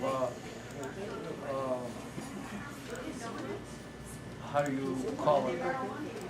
Well, You have to admit that there's a lot of gravitas there. I mean, it's pretty heavy. okay, it is heavy. This is one day in the last 13 years, for example. But you know what I think about the other thing too. I don't know if this has ever troubled you, but using that as a pretext, which we don't even know who was behind it, because after thinking about it, the evidence does seem to have been prefabricated, including the Allahu Akbar stuff. But the thing is, the evidence was already prepared before the event even happened for September 11. But you got to go into a lot of depth into that. I want to just ask you, does it seem to you some kind of act of wisdom or unwisdom or genocide or crime against humanity when with our tax dollars, our government is killing people 24 hours a day indiscriminately, men, women, and children in Iraq and Afghanistan, and that's just such a nation under God. They don't even stop killing those poor people on Christmas Day or on Easter Sunday. They just keep killing 365 days a year. Does that ever trouble you? Killing troubles me. Okay. Okay, other questions? Dan? Did you say that 85% of people have religion, the major religions, I think? According to surveys I've seen, and they've been done a number of times, there are surveys. I mean, they have surveyed 85% of the people on the planet. So it's representative, right? So what they do is they take sampling here, sampling there, and so on. It's based on typical samples. But from what I understand, if you get on the internet and take a look at, there's a website on the internet that deals with world religions in terms of populations, and it shows a pie chart on the thing. And 85% of the people on the planet still claim to belong to one of the major religions or the other. The top ones being Christianity is number 1, Islam's number 2, and then Hinduism, and then it starts to narrow down after that to Buddhism and so on. But there still is, like I say, a significant portion of the population that still regard themselves as belonging to one religion. Eliana? Okay, just one question, I promise, that's it for today, one more. It's concerning, affiliated with your speech. So, what do you think about integrated medicine, integrated in here? And if this medicine effective? And what the future about integrated medicine? And what's your definition about integrated medicine? Well, okay, I assume you're sort of asking me this because I was holding a microscope and what you Right. I'm not a medical doctor, and I'm not a person, I have done things with the medical community quite a bit, and I have great respect for them. The integrative piece of it, to my mind, they're doing a lot more where they are looking at alternative medical procedures and whatnot, and trying to say, you know, gee, can we do something with this? I think the chapter that I'm writing in the book on science, the first part of that chapter deals with the wisdom of the body, and I think that this is something that we need to pay a lot more attention to. So when I say the wisdom of the body, I'm not talking about medicine. I'm talking about the stuff that we're walking around with, and medicine traditionally, going all the way back to Hippocrates and all the rest of them. Recognize that all the physicians do is help the body heal itself. You don't heal the body heals itself. And so that's employing the native, what you've got, try to get back into the balance and so on. So again, the wisdom idea is an idea of balance. And a lot of what we think about when we think about balance and wisdom is based on the analogy of the body.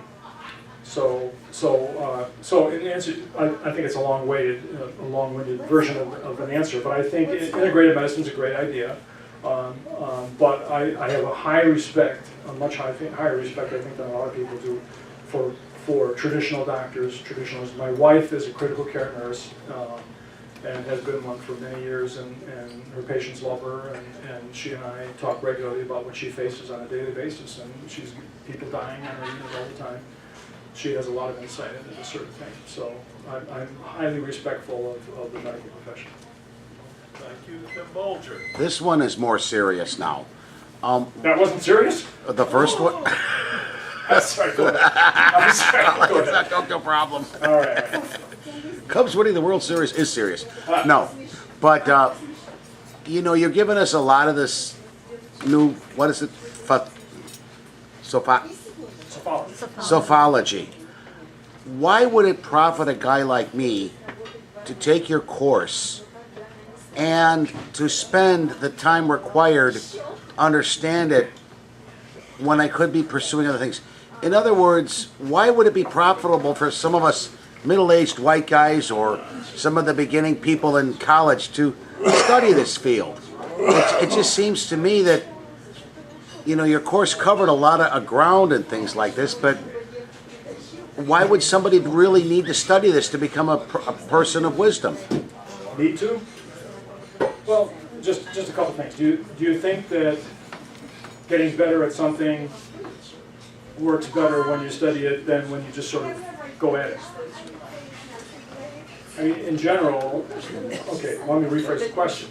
Right. I'm answering your question with a question, but let me rephrase it in a way. Do you think that certain decisions that you've made in your life are wiser than other decisions, and some are more foolish than others? Do you think you learned from the ones that were foolish, or do you think that you continue to make the same mistakes over and over again? That's kind of a question. In a sense, you're sort of saying it's a lot like the way religious belief applies to one's life when they're studying the philosophy of their own faith. No, but see, that's a blanket thing. I have a problem with that. Okay. If you apply this in a rather rigid way to every situation that you come across, you're not really dealing with it in a wise way, because you have to look at what the truth is of the matter before you make a decision. As a corollary, say driving, for instance. Yeah. How would you apply this philosophy of yours to behind the wheel, for example? Concretely, probably it probably wouldn't make a lot of difference. But on the other hand, if you realize that you have a propensity to be distracted or to make silly types of decisions based on the fact that you had an argument with your wife before you got in the car and you didn't get it resolved and that sort of thing, and that you're therefore more accident prone, then I think wisdom ties into that. So you can say, gee, you know what? Maybe if I start thinking about how to straighten out my home life a little bit, I won't be as accident prone, because I won't be as fired up when I get behind the wheel. And finally, MacArthur said, common sense is not so common. Can you comment, please? And what's the difference between common sense and your philosophy and sophos? Sophology. Yeah. Look, it's just refined common sense. Okay. I'm not trying to make this sound like it's, you gotta go to college to do this. I'm trying to make it clear, it's everybody's job. It's in the public domain. I'd like to see it taking place at places like this. I'd like to see it being discussed. I don't think it has to be something that a PhD does, but I do think that there's enough material out there that to be, you know, a good scholar about it, to be serious about it, to get at the truth of things. It would be helpful if we use people who have spent a lot of time thinking about it. Okay. Go ahead. I'm sorry. Okay, thank you. You seem to lean a little more toward the modern philosopher than the old philosophers. I want you to tell me why you take that position. In other words, you didn't say what I'm saying, but it seems to me in your speech and in your early dialogue that the new philosophers and the psychologists that is more philosophical than the old one. I mean, how you derived at that? When you dismiss Plato, or Aristotle, or Thales, or Heraclitus, Democritus, how can you do this? And if you can, tell me how the modern guy should take their place. That's what I'm trying to say. Okay, I'm a little startled because I thought I did just the opposite. I thought it was very hard on contemporary philosophers. I quote, the ones I was quoting are people backing off from the issue of wisdom, and the ones I was saying dealt with it were Plato and Aristotle and Socrates. I mean, so I think it's just the reverse of what I was trying to say. Maybe I misspoke myself, but the examples I was using, like at the American Philosophical Association, where they don't talk about wisdom at all. It was mentioned once, you know, in 85,000 words or whatever it was. It was just the reverse. No, I'm not. I think that modern philosophy has gone haywire. Now, does that mean we just go back and start, you know, aping what Aristotle and Plato and Democritus said? No. There's lots happened since then. Okay, it's just the irony of it is that the psychologists have picked it up. They picked up that topic and run with it. All right, and I think some of what they're doing is worth paying attention to. That's all. So I'm really very critical of contemporary philosophy because I think they just teach talking techniques. They teach logic. They teach linguistic analysis. I don't think that's wisdom. All right, and so no, it's just the reverse. You get your change? No. It's on the All counter. right, Doug Bankley. I'm not sure, you had a lot of things in your talk, but it seems like wisdom has an ethical component and it has a practical component, and you also emphasized to get at contradictions, get rid of your contradictions if you're going to be wise. There's a lot of other things in there. I'm not sure I have a great question, but maybe what's the most important thing? Avoiding contradictions, seeking the ethical part? I don't think that's possible. It definitely has an ethical component. There's no question about it because we're trying to figure out. I think two things to focus on. One of them is that the root fundamental thing is decisions. You make decisions. You make important decisions in your life. Okay. And the second one is balance. So I think without those two things, you lose what wisdom is. And so the balance could be, again, between the reasoning part, between the truth part, and the narrative part. Okay, one way to look at this, for example, is in my life. I would like my story to be told a certain way. And that's part of who I am and my character, right? So the things that I'm embarrassed about are things that I would rather not be part of the story. Okay, so if I'm truly embarrassed about them, I want to just do whatever it takes or whatever I can do to try to overcome that because it's contradictory to what the story is that I want to have told about me. So I don't want to pin one or the other. I'm waiting for the question about truth from somebody, and then maybe somebody will throw that at me. Yeah, I will. There's another opponent seeking truth. All right, Charlie, go ahead. And then Charles. Right. Did America had a political wisdom? And if it had, do we still have a political wisdom? See if I understand the question. You're asking me if America had a political wisdom? Yeah. And Yes.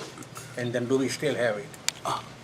Well, I don't hear it discussed much, but here's the question I love to put to particularly the minimal government people and the extreme right-wing people and whatnot. I'll ask them what the legitimate functions of government are as spelled out in the Constitution. And they inevitably will start telling me about, oh, there's the executive and there's others. I said, no. I want to know what the Constitution says that are legitimate political functions of government. And you get this blank look, okay? You know where they are? They're in the preamble. The preamble is part of the Constitution, okay? They could have left that out. They didn't leave it out. But the preamble states what the 6 legitimate functions of government are. Can you tell me what they are? I can tell you. Start out. We, first of all, it starts out, we the people. It doesn't say those people, the government over there. We the people. In order to form a more perfect union. Come on. Come on, no, this is important. Establish justice. Provide for the common defense. Common defense is 4th.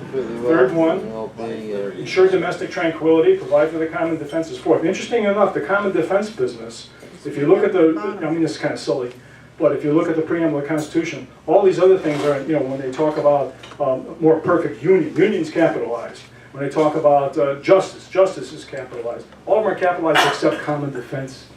Common defense is not capitalized. Did they forget? I don't think so. They poured over that thing. If you ever read about how the Constitution was put together, the convention, oh my God, they screamed, yelled at each other. I mean, it was really brutal, okay, if you read a good account of it.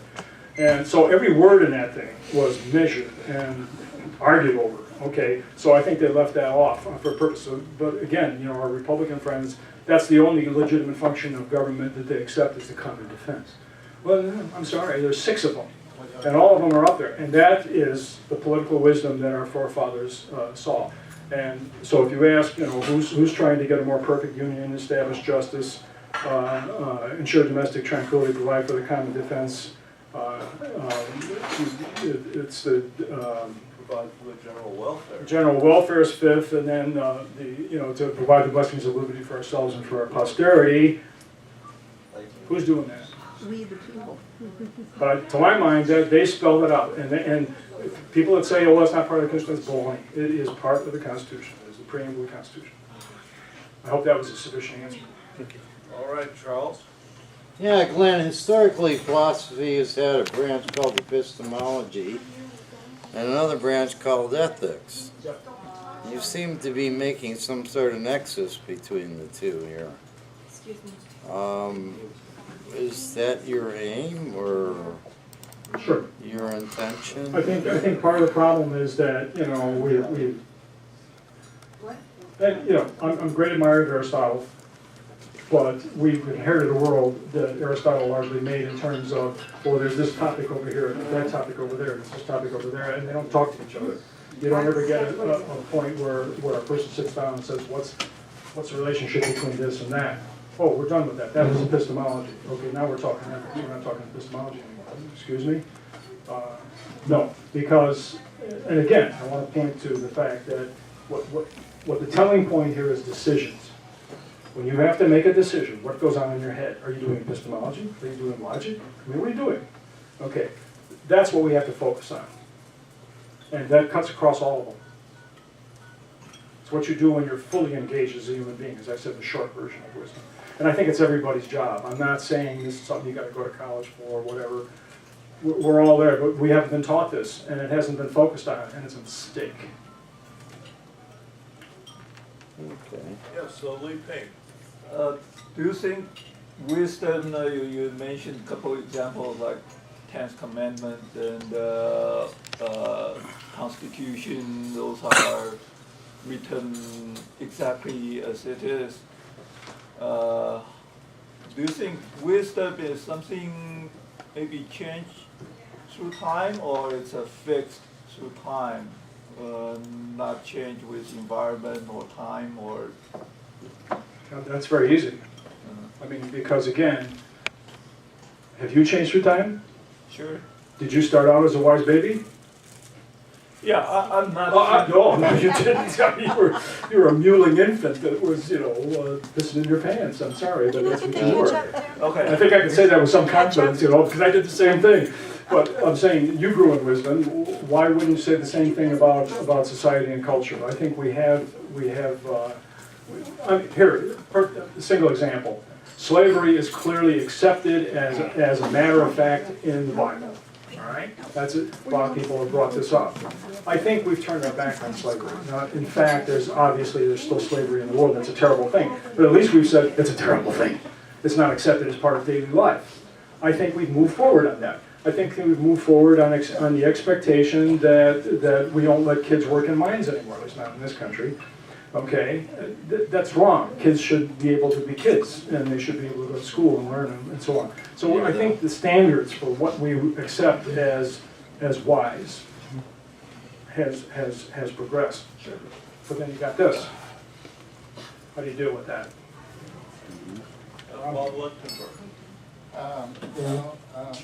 I have many questions. I'll try and express it. One at a time. Well, I'll try and make one, but out of it. But I'm kind of at a loss to know how we recognize what the heck wisdom is. Anyway, and I think something's lacking. Today, in our attempt to know wisdom, we need to have some kind of standard. And I don't really see what you identify it as, other than common sense. We find common sense in a bunch of other factors, a lot of different factors at different times. Another way of putting this question is, did we lose something when wisdom became psychological in a matter of behavior, as opposed to philosophical? Is philosophy telling us something different than the facts? And philosophy telling us what we ought to do, what we should do, and we kind of lost any kind of sense of that, or I didn't pick it up. So I think we lost a lot when wisdom became psychological, and I can see why modern philosophy would say, yeah, wisdom is, we can't really talk about this. When we talk about this, this is really, really, really subjective and really relative, and it's really, well, in logic they would call this account of wisdom kind of circular. How do you get out of the circle of wisdom is being wise? And what's and basically what is the standard of wisdom? Okay. Balance. Balance. Yeah, in your life. I mean, you have to learn how to, when you walk. What happens when you walk? You watch a little kid when he's walking. They lose their balance and then they gain it by putting one foot in front of the other. And they soon learn that they can move that way. So I see this as a kind of what wisdom is all about. We're moving forward. We're all moving from infancy to death, right? And so there's a path that we're following on that. And I think that when you talk, okay, I've got a whole bunch of questions, Bob, and it's really hard for me to answer them all at once. But I don't see wisdom as an absolute thing.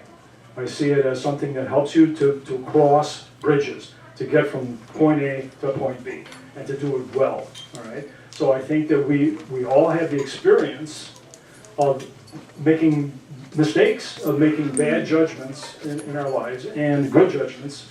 And I think what we want to do is focus on that and say, what is it about that was a good thing, and what was it was bad? Was I being deceptive with my wife? It's a bad idea to be deceptive. And I think that's everybody's job. Okay. In terms of psychology taking it over, I didn't mean to imply that now psychology tells us what wisdom is. No, psychology is just taken it up as a topic, okay, to understand it. And they have a perfect right to do that. I mean, that's part of being human. It's part of the human psyche. I think Sternberg's trying to distinguish wisdom from intelligence is a good move to make. We still refer to IQ and whatnot. Why not talk about wisdom? So I don't have any problems with their doing this. I just think that there's still room for philosophy in terms of making sense of that and making reasonable sense of that, and being critical of it and so on. But for philosophy to ignore it altogether, which is what I gave examples of, and I think, you know, I don't think I was inventing those. You were at the same convention I was. How much wisdom did you hear? Not much. So I'm just saying that there's a role for all of these people, for philosophers, for psychologists, for sociologists, in this discussion. And I think we need to get the discussion going. The point is, it isn't getting going. Okay, and so I'm trying to say, part of the reason for that is that, you know, people, who's going to talk about it, all right? I'm saying, let's give it a name, let's call it sophology, let's say what we should be studying when we do this, and let's go at it. And it's everybody's job. On what basis, though? What do you mean, what basis? On what basis? I just said, you make wise decisions and you make stupid decisions. That's a good start. And how you know the difference? Well, some of us do, some of us don't. No, I mean, I think I did point out some examples of things. I think knowing yourself and controlling yourself and those sorts of things are precepts, and I think those are wise precepts. All right. Okay, we gotta get to rebuttals. Charles again. Yeah. Glenn, you are claiming that psychology is, these psychologists are like thieves. Now, in stealing wisdom from you guys. No. But if I seem to recollect, the psychology for about a century has been talking about classical conditioning, learning theory, Pavlov and Skinner, and stimulus and response, and memory. And how can you maintain that they just showed up last week and took something? They've been dealing with this for 100 years. They have been dealing specifically with wisdom, okay, as a topic. I mean, how we learn child psychology? Well, look, I mean, you can learn things other than wisdom, can't you? I mean, you know, is tying your shoes a wise act? I mean, yeah, it's a good idea to put your shoes on before you go outside, but I mean, tying your shoe is not particular, it's a technique. So there's lots of other things that are involved that psychology can study that isn't wisdom. But this ability for people to advise others, to come up with reliable, trustworthy suggestions as to how to make important decisions in their lives, that's worth looking at. And first of all, I didn't say that I think they've stolen it. They've stepped into an area that has been abandoned. I mean, I have a good friend of mine that's still teaching at Loyola, just retired, and I asked him about this one. He said, well, isn't wisdom just another one of these vague concepts like love? And he managed to smear both ends of his name, you know, philosopher, love of wisdom. It's just both of them are vague concepts. And, yeah, they just don't seem to want to be able to want to talk about it. And part of what I was trying to say is, that isn't what the ancients did. They felt this was an important topic and needed to be discussed by everybody. And philosophers aren't. So the fact that psychologists are they're not stealing it, they're just saying, hey, you know, we're going to look at this from a psychological point of view. It's a good idea. All right, we have to get the rebuttals here soon, Bram. It's about... I do think that, yes, we have one more question, and that's David, yeah. Right? in today's world, has pragmatism largely replaced philosophy or wisdom as today's overbearing philosophy? Pragmatism? I'm not sure I can answer that. I don't find a lot of pragmatism. I find a lot of people saying, you know, we got to do this, we got to do that, and on religious ground. I think if you're gonna say what is the dominant outlook in the world today, it's got something to do with this. Look what's happening in Iraq right now. What do we got? I mean, we got Sunnis fighting Shiites, both of which, I mean, you know, Muhammad said, you know, Muslims shouldn't kill Muslims. And they've been doing it ever since Muhammad died. of the first 4 caliphs, this is historical, it's not exactly an answer to your question, but with the first 4 caliphs, caliph is a successor to Muhammad. Only the first one died a normal death. The next 3 were assassinated. It's been going on ever since, okay? And Ali and whatnot. And this is what's happening in the world. This is why I left this picture up here. So when you, and what we were doing, I mean, you go through an airport, I mean, it's a direct result of that building being crashed into by an airplane. You know, it's the religious thing that is dominant. I don't find pragmatism dominant. I find religious faith dominant. Still. Okay. All right, time for... Right? Now, how many people? Oh, let's thank our speaker. Yay. So what have you guys learned? If anything. You guys never learn. Are sure they're going to say something? No. I hit the notes. 1, 2, 3, 4, 5, 6, 7. Oh, wait, 7? Okay. Oh, he's Okay. pulling age as a rank here. Really, I thought it was proclivity. You were closest to the microphone. Well, okay. Andy too. Andy raising hand. And of course, he was the last to come in. So he missed most of your presentation. The last shall be first and the first shall be last. All right. The last shall be first. Step back. Jesus himself. All right, how many minutes, Prom? What? How many minutes per speaker? How much time do we have left? We have about, right now, about 45 minutes or so, and then we'll leave some time for the speaker. 4 minutes maybe? Maybe. 4 minutes. No? 5 minutes each. That gives you a 5-minute rebuttal at the Okay, end. All right. before we start them, I want to play something for the audience real quick. It's going to take 30 seconds. It's going to take 30 seconds. He's going to read It's not a the cups instructions. thing, is it? That will be No, it's discussed not the on cups your thing. side. Oh, okay. He had talked about it in his talk, and I think it's going to go real well with the ending of his talk. If I can get it here. If I can just get it here. 5 seconds. Well, let's- No. 6 seconds. In order to form a more perfect union, establish justice, ensure domestic tranquility, provide for the common defense, promote the general welfare at hand, secure the blessings of liberty, to ourselves and our posterity, do ordain and establish this Constitution for the United States of America. Schoolhouse Rock. Thanks. That was great. Oh, yours, Iris. Okay, thank you, Ron. And I'm gonna try to keep it to 3 minutes, because when I have a microphone, I can't stop, and you have to take it away from me. So I'm gonna try to limit. We'll give you 3 minutes. Comments, and this was a very thought-provoking lecture here tonight, and it made me think more.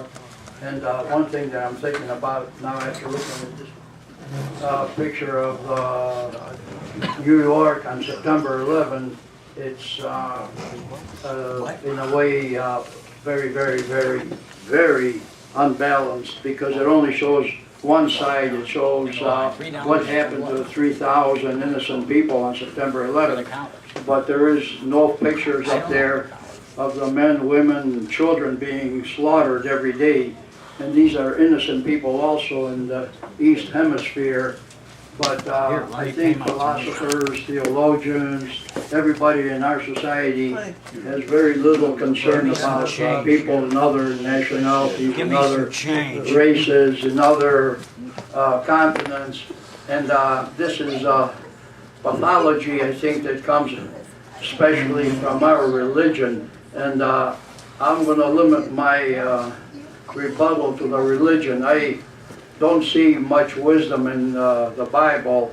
In fact, at the age of 65, I started reading the Bible, because like everybody else, 5 years an altar boy and a Greek Orthodox Judeo-Christian religion all my life. But then I read the Bible. And when I read the Bible, I said, what the hell? Is this a goddamn God for me, or is this my enemy? First of all, it's all hypocrisy. I started having grave doubts after I read about Abraham pimping his wife to the Pharaoh in order to dispossess him of the camels, the sheep, the goats, the slaves, the gold, the silver. And I said, what kind of God is that? He rewards that SOB Abraham, and he punishes the innocent family of of the Pharaoh, and they became sick and paralyzed and died. And what kind of God is that punishes the innocent? Well, even today, that same kind of God is still prevailing, and it happens 365 days a year. Onward Christian soldiers and go and kill those poor, in the United States in 200 years never had to fight a defensive war. They always fight wars of aggression, whether it's on the land, on the sea, in the air. They only kill people in foreign countries who could not defend themselves. Okay. So when I see, the Bible is a moral guide, I say, you got to read the Bible like I did. It took me 5 years. I read a page a day, and now I have one mission in life, to discredit that very toxic and repulsive book known as the Bible.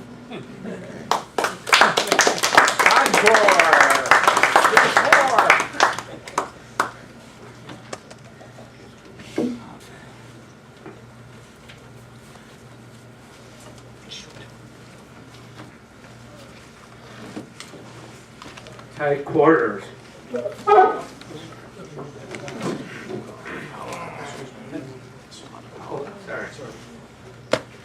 The preamble to the Constitution.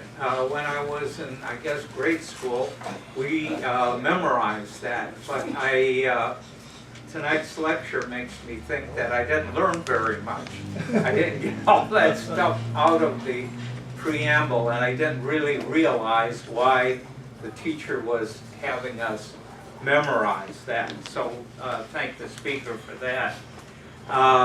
The Ten Commandments, well, I'm a Unitarian Universalist, and that may or may not be a religion, depending on who you ask and how they define religion. But anyway, we write our own theology and our own Ten Commandments. So I guess that's our attempt to get at wisdom, whether we succeed or fail. Finally, there's a sign that my former wife gave me.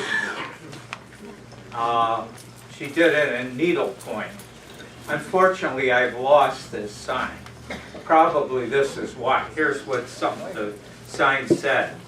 Wisdom allows you to see or to recognize a mistake when you make it again. That tells something about me. Anyway, I guess she was telling me something I wasn't that wise. Thank you.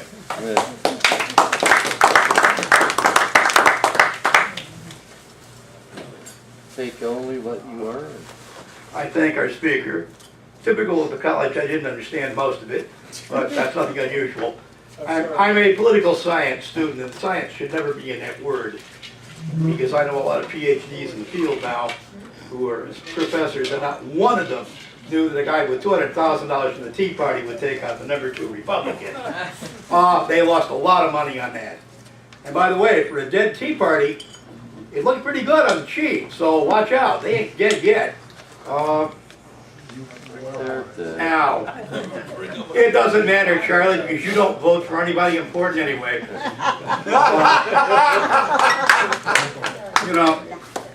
We're here tonight, speaking, listen to the speaker, and then the conspiracy theories came up in the questioning. Conspiracy theories. I go back far enough to remember when they said it was a conspiracy to elect John Kennedy because he turned the White House over to the Vatican. Didn't happen. But it never fails. Common sense is something Americans pay lip service to. They do this so they can say they have common sense, but they have conspiracy theories. Conspiracy theories are an American pet.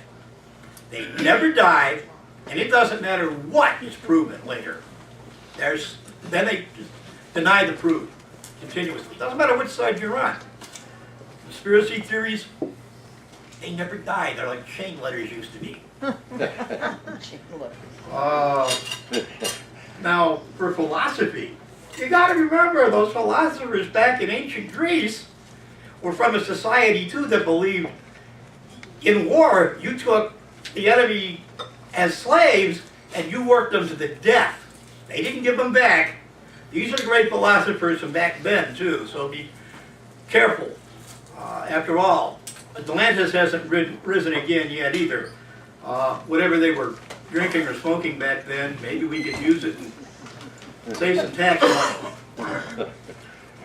Charlie, if you need a speaker on the VA health system, I can definitely do it because I've had 3 surgeries in it in the last year. And I sit on a couple of their advisory committees out at Hines now. Obama said it's working fine. And we believe everything That's why he fired. That's why he fired the 3 top people in the VA, right? Works fine. You think this is bad? Wait until the rest of Obamacare comes in. You're already seeing what you're going to get. That would be a separate lecture, because it's going to get worse before it gets better.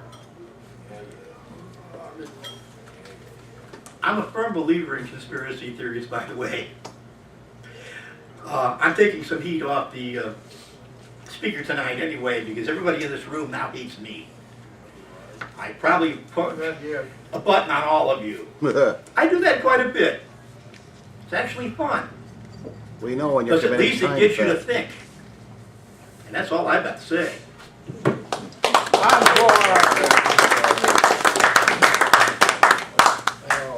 You thank the president tomorrow. Put the microphone I've on. been emailing out a letter to Charles Koch, K-O-C-H, who with his brother throws all that money around to political campaigns.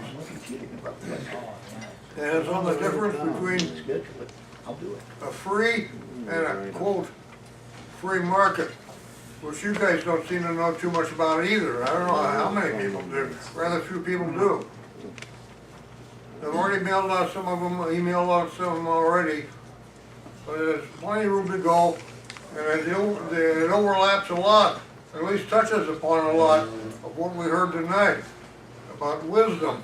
There's a lot about it in that, and there's it gets, well, it's not on philosophy per se, but it deals with different economic philosophies. And all you gotta do is give me an email address and it's on there. take it from there. And the schedule's got you. Yeah. All right, we'll get you on there. I'm sitting on 2 different advisory committees, which is now starting to go nationally. Hi, my name is L.P. Anderson, Andy Anderson. I'm from the Northwest Information Service out in Palatine. I have a question for our speaker before, Tim, are you keeping time?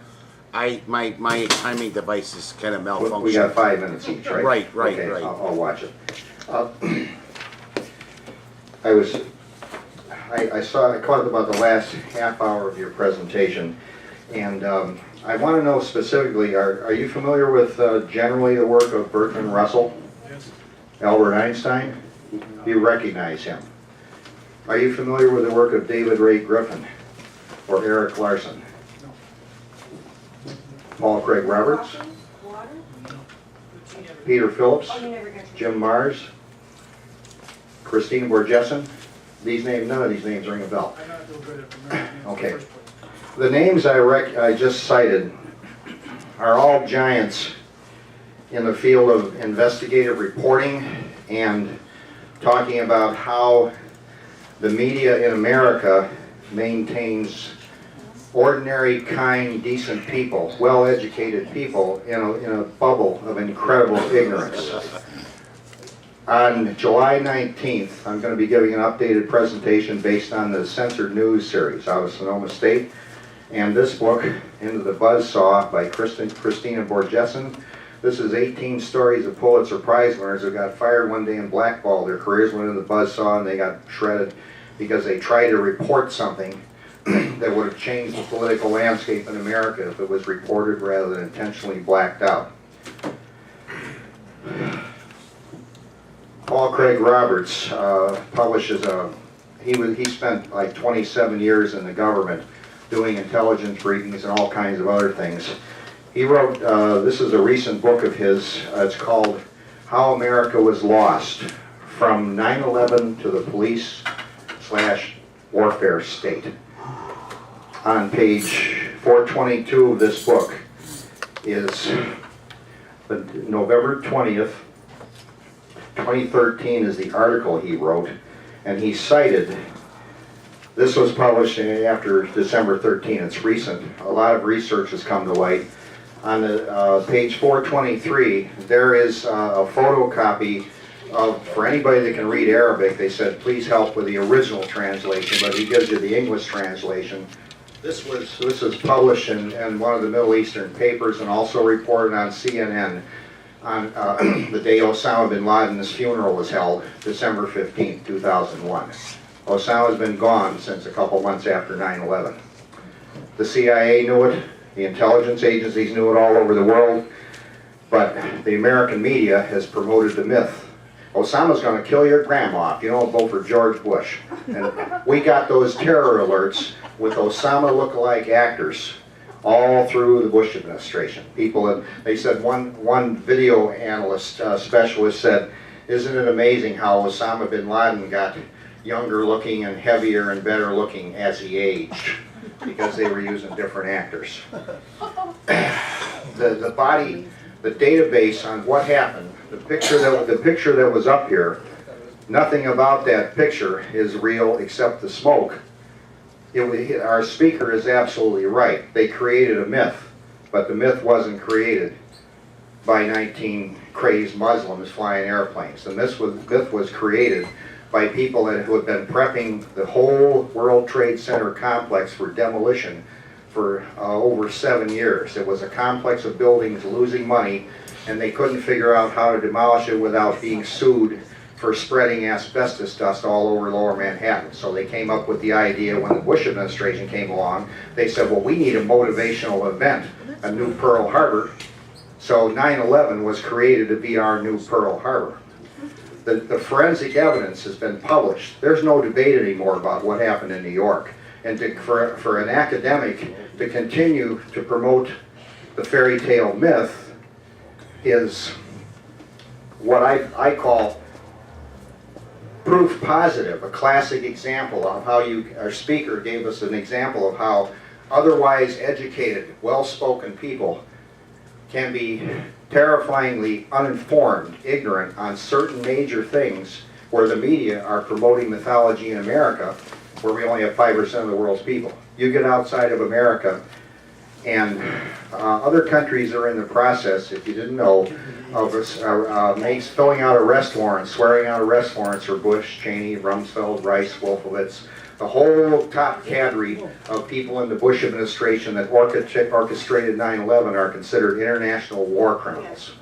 And they can't travel outside the United States freely like the rest of us could. So, our speaker is absolutely right. This religious myth is what's driving a whole bunch of things that are happening in the world. And many of, Professor Griffin has written 10 books on this. He's a professor of theology out of Claremont School of Theology, and he said, once we puncture that myth, it'll spread through the public and through the halls of academia, and people can realize that we don't have to fight over foreign. 9/11 was created for the oil wars, just to occupy the oil fields in various countries. It has nothing to do with Muslims hating Americans. And incidentally, no, there are no Muslims killing Americans in any great numbers anywhere in the world. That's another myth. If you're interested in printed material, updates on this come on July 19th. I'm going to give an update on the top 10 media myths that are driving America right now. And in September, we're going to do an updated presentation of the current level of forensic evidence that's been published and peer-reviewed on the myth and the reality of 9/11. So, anybody wants the information, come see me afterwards. Thank you.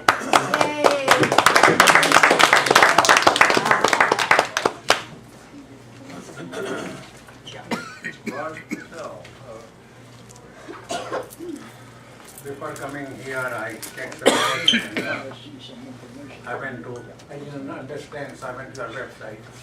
And I got more confused. I said, wow, what is this, you know? And then I tried to think, what is wisdom? Oh. And I'm sorry. And I say, what is the example of wisdom? I thought about lions, pride of lions walking, and they see hyenas, big bunch of hyenas coming, and lions had 3-4 cubs, and they decided to go in a different way. They decided to go a different way, you know, and that's wisdom. Okay.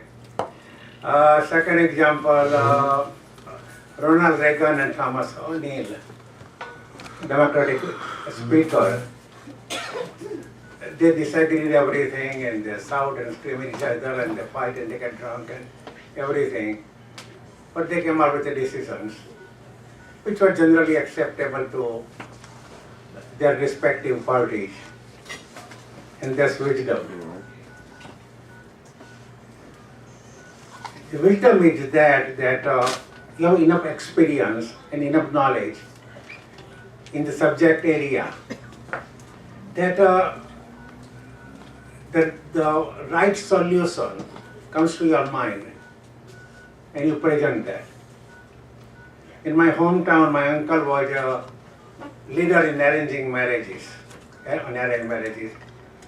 And he had the ability to understand young man, young girl, and each of their parents. And he was able to advise parents and able to do it. And he was very popular, and people were happy with whatever his work. And they came again and again for advice. So what is troubling in our political sphere, we made some terrible decisions which cost us big time. And a Kuwait war with Iraq, Bush was wrong for saying that we do not have treaty with them, with Kuwait, so we do not have interest. And that was wrong. And after he won, he did not negotiate the right kind of solutions to contain Saddam.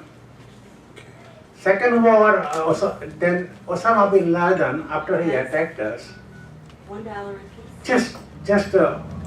I remember very clearly, the Bush second, he said, I found my calling.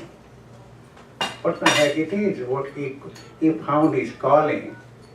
And he found his calling in a wrong, it was a wrong conclusion and led at wrong solutions. See? And after that, they did not back off and they did not understand it. And Obama, he did not help that much. You know, so I mean, how can we make this kind of mistakes? Other huge mistakes by Alan Greenspan. For so many years, being at the position he was, and respected as he was, you know, we assume, we people of America assume that he will take care of us. But for him to say that I was blindsided, you know, advising on our surplus, I mean, these decisions, I mean, I'm trying to give you some feel of what is a wise wisdom and what is not a wisdom. It's sometimes a caring and not caring. You know I'm Okay, diabetic. caring, one should be caring enough to check, double check You want one? in a situation, and sometimes they don't. we know sometimes, often, spontaneously that what is a right, what is a right thing. I mean, let us talk about this Come on, Tim, you have my one or Obamacare. not? Come on. It is very clear. There were solutions which were simple, straightforward. Let me tell you simplest solution. If 45 million people do not have insurance, buy them insurance. End of the story. You know, it's not complicated. Thank you.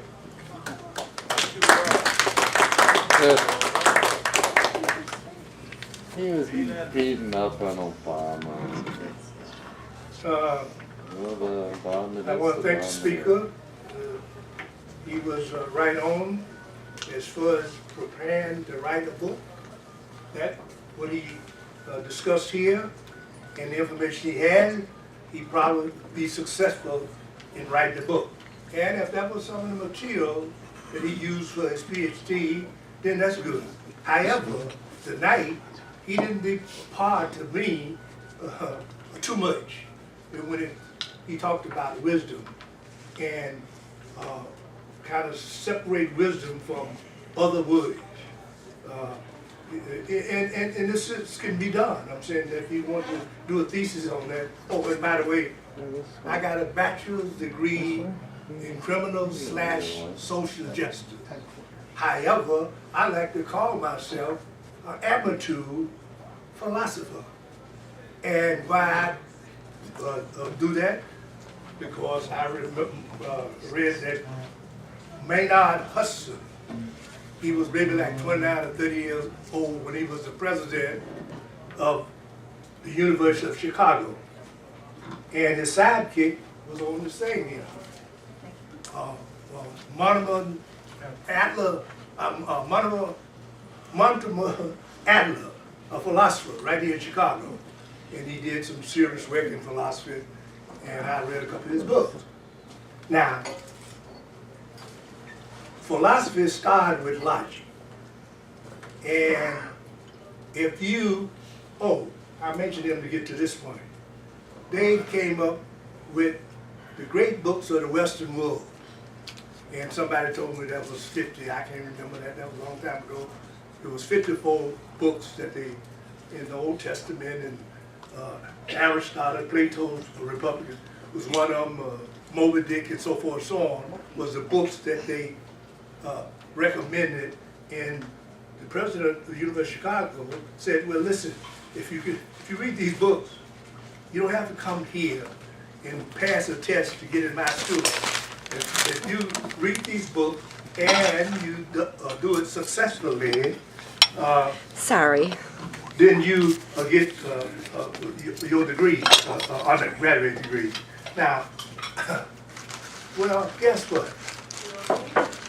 If you read philosophy and you go back from the pre-Socratic, they have there, and you go to Plato and you come all the way up to Herbert Marcuse, you can come up to Jock, the reader or whoever.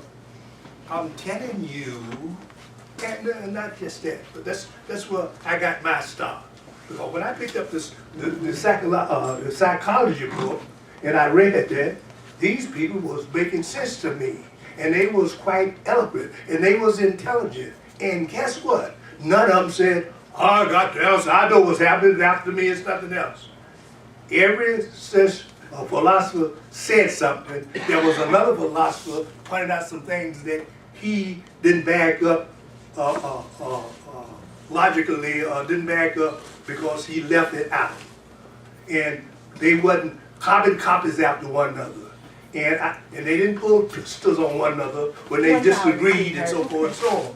And a lot of times, the other one was dead, they couldn't pull pistols on them. But if I'm telling, I can say with confidence, if you go and read the philosophers, you can defend yourself against anybody out there talking with words. Wisdom is a word. Democracy is a word. Beauty is a word. Give me a break, please.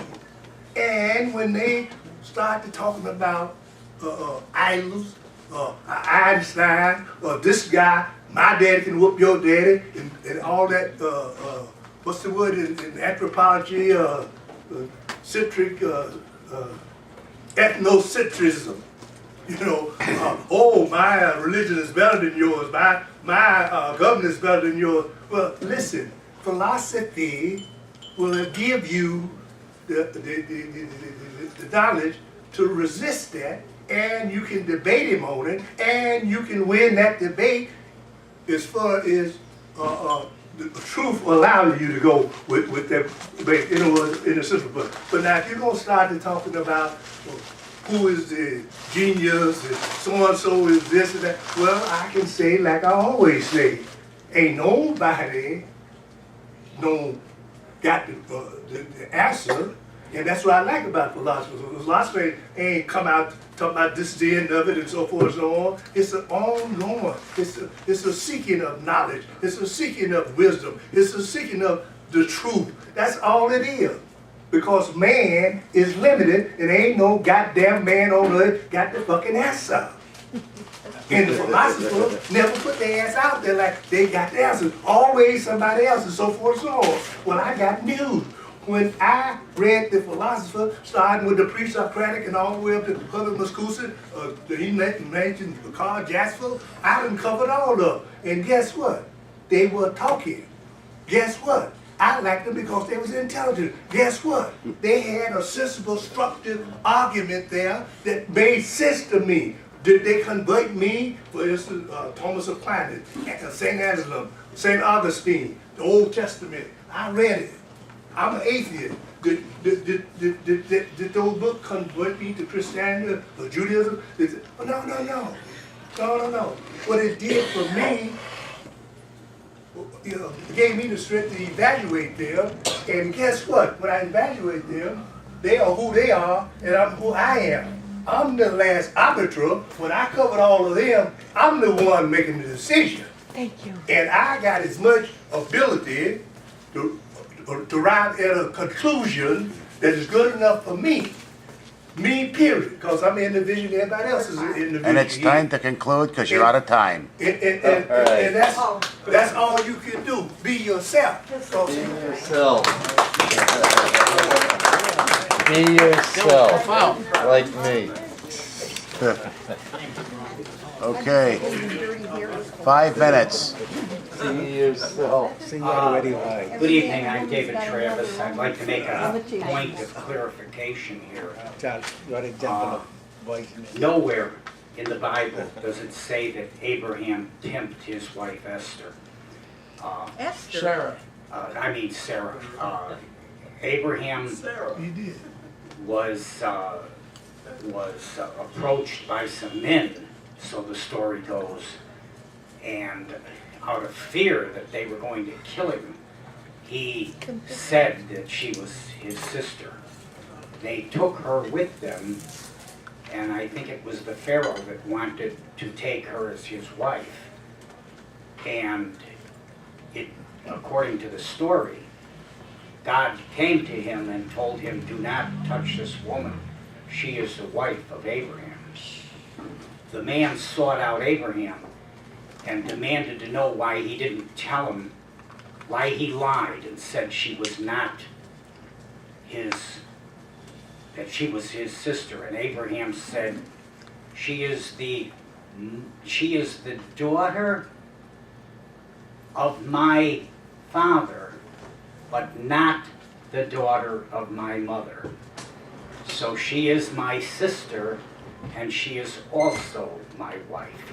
And that's the way the story goes. But I sometimes think that the biggest sin is the deliberate dispensation of false things to try to get people to believe what you want them to believe. Shall we say certain atheists or anti-religionists who will do this. I've heard other people say that same thing about Abraham, and I looked it up and I found that to be the case. So I just wanted to make a point of clarification here. Thank you very much.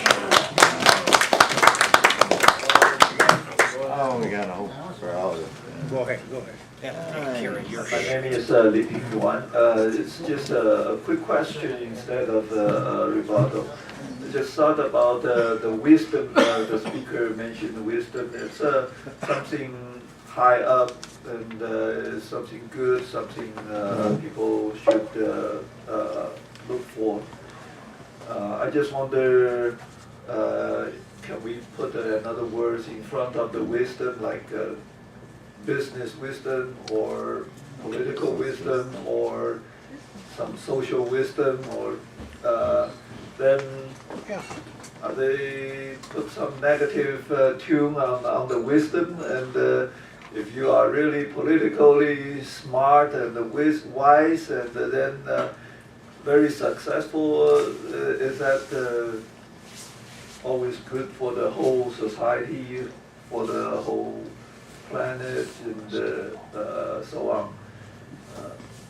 I don't know. I don't know the answer.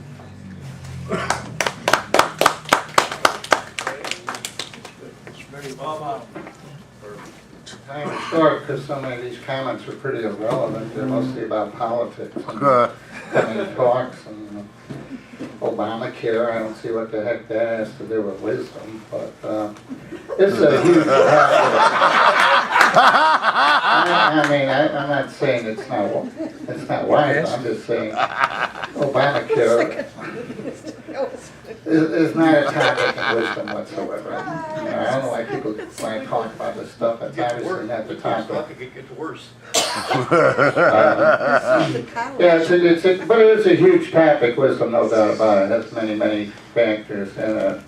And wisdom is a great goal of all our lives.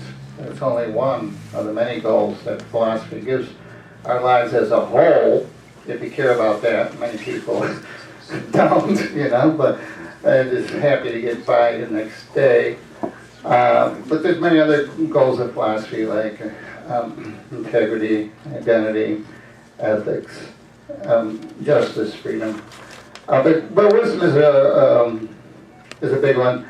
It's a great goal, a crowning goal of our lives. Maybe our crowning glory, and it does need emphasis, like Glenn points out. Especially today, and in our materialistic society. But we need to do more than just start to think about it. We need to do more than talk about it, start to talk about it again. You know, psychologists can only factually describe what they think wisdom is and stick the name wise on what they like. You know, but who can prescribe what wisdom is? Well, that's what I asked Glenn. Maybe experience? Yeah, but not any kind of experience, not all kinds of experience, certain kind of enlightened experience. So what's an enlightened experience? An enlightened experience is one that goes to the depth of human nature and the human soul. It goes to our great ideas and our great, especially in the form of our great values, like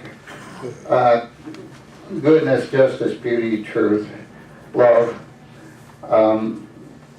These are, there is a lot of agreement about these things. There is a lot of agreement. You could quibble about some applications, as Glenn mentioned once to me.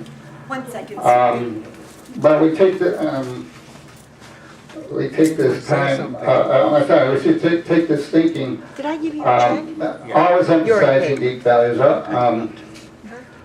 always caring about them and the great ideas.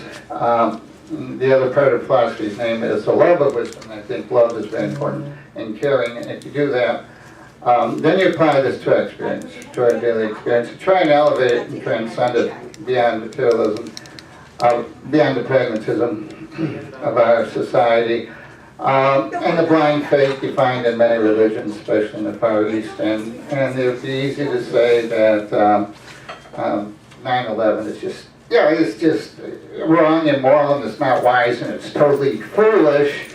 There's no doubt about that. I don't care what Bin Laden says. Bin Laden is wrong, because he's not using great values. and he's not using great ideas. It's not all, if things are totally relative, then anything really goes, anything could really goes in theory. Maybe practice too. Okay, thank you.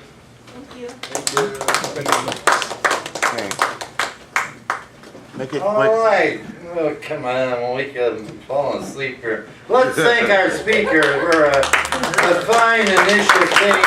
I'd like to extend an invitation again. You have 8 basic segments of Sophology, which I wanted to learn more about personally, and you didn't have time to put everything together, so maybe you could come back and enlighten us on those elements which I was personally looking at and found somewhat interesting. I'll be eclectic as usual here.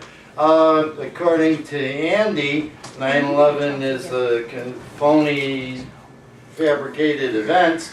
According to this gentleman, there were Arab guys on the radio transmitting from the airplane, so I guess they were actually transmitting from the studio someplace.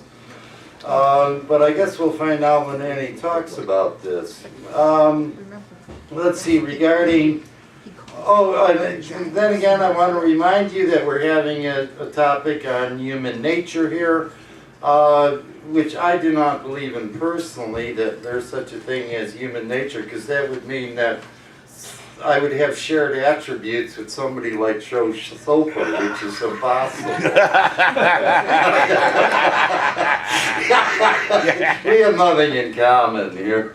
We're all from the apes, so you're stuck with that. Not only is wisdom not used at that conference, and we were at that thing, it's probably the first time wisdom has been used in a lecture at the college complexes. I did give a lecture many years ago on, I organized all of human knowledge. Maybe I'll bring that out again sometime.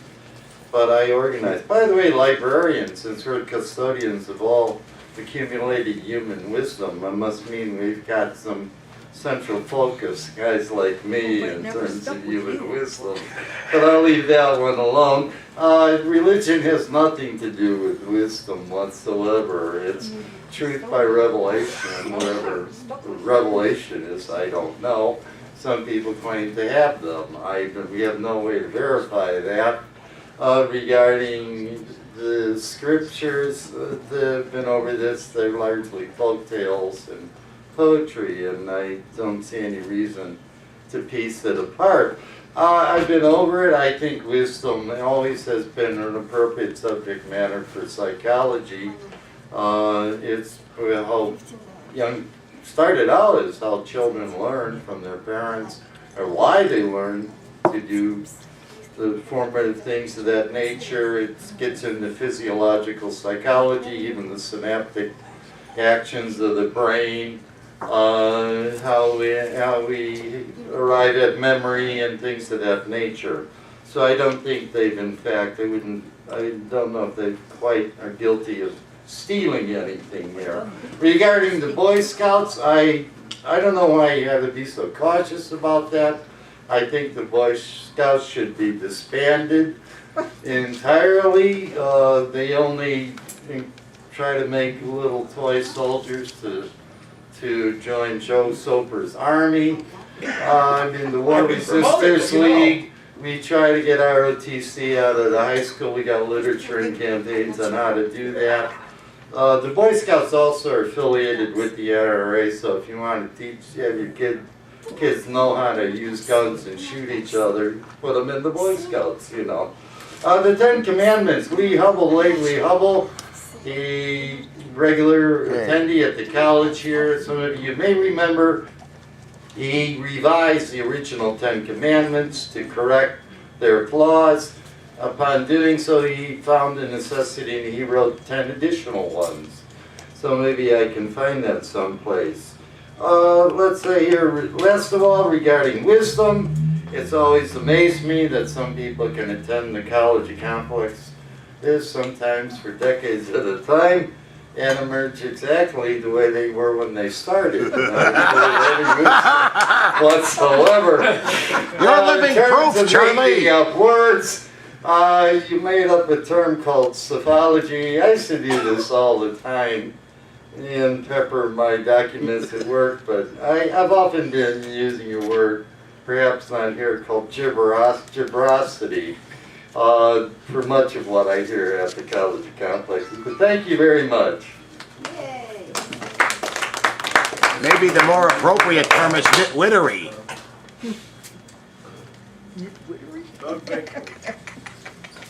Well, I haven't gotten up here much lately, so I haven't really formulated much what I was going to say. I just thought I should because this topic is an important one, and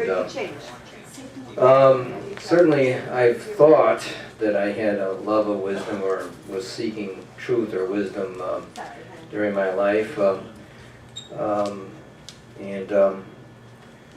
Being older, I got to admit I maybe haven't really got much of it. But I thought maybe I would mention a couple of things since we were talking about 9/11 and the whatever the motivations were for it. Glenn mentioned that there was an aspect of practical wisdom, and if you do think it came from fanatical Muslims, they actually accomplished their goal. They did disrupt the economy and the economy of the United States, and they did provoke a military reaction. So from a practical wisdom standpoint, they were very wise, and they accomplished exactly what they intended. Where we get into a problem with wisdom is how it relates to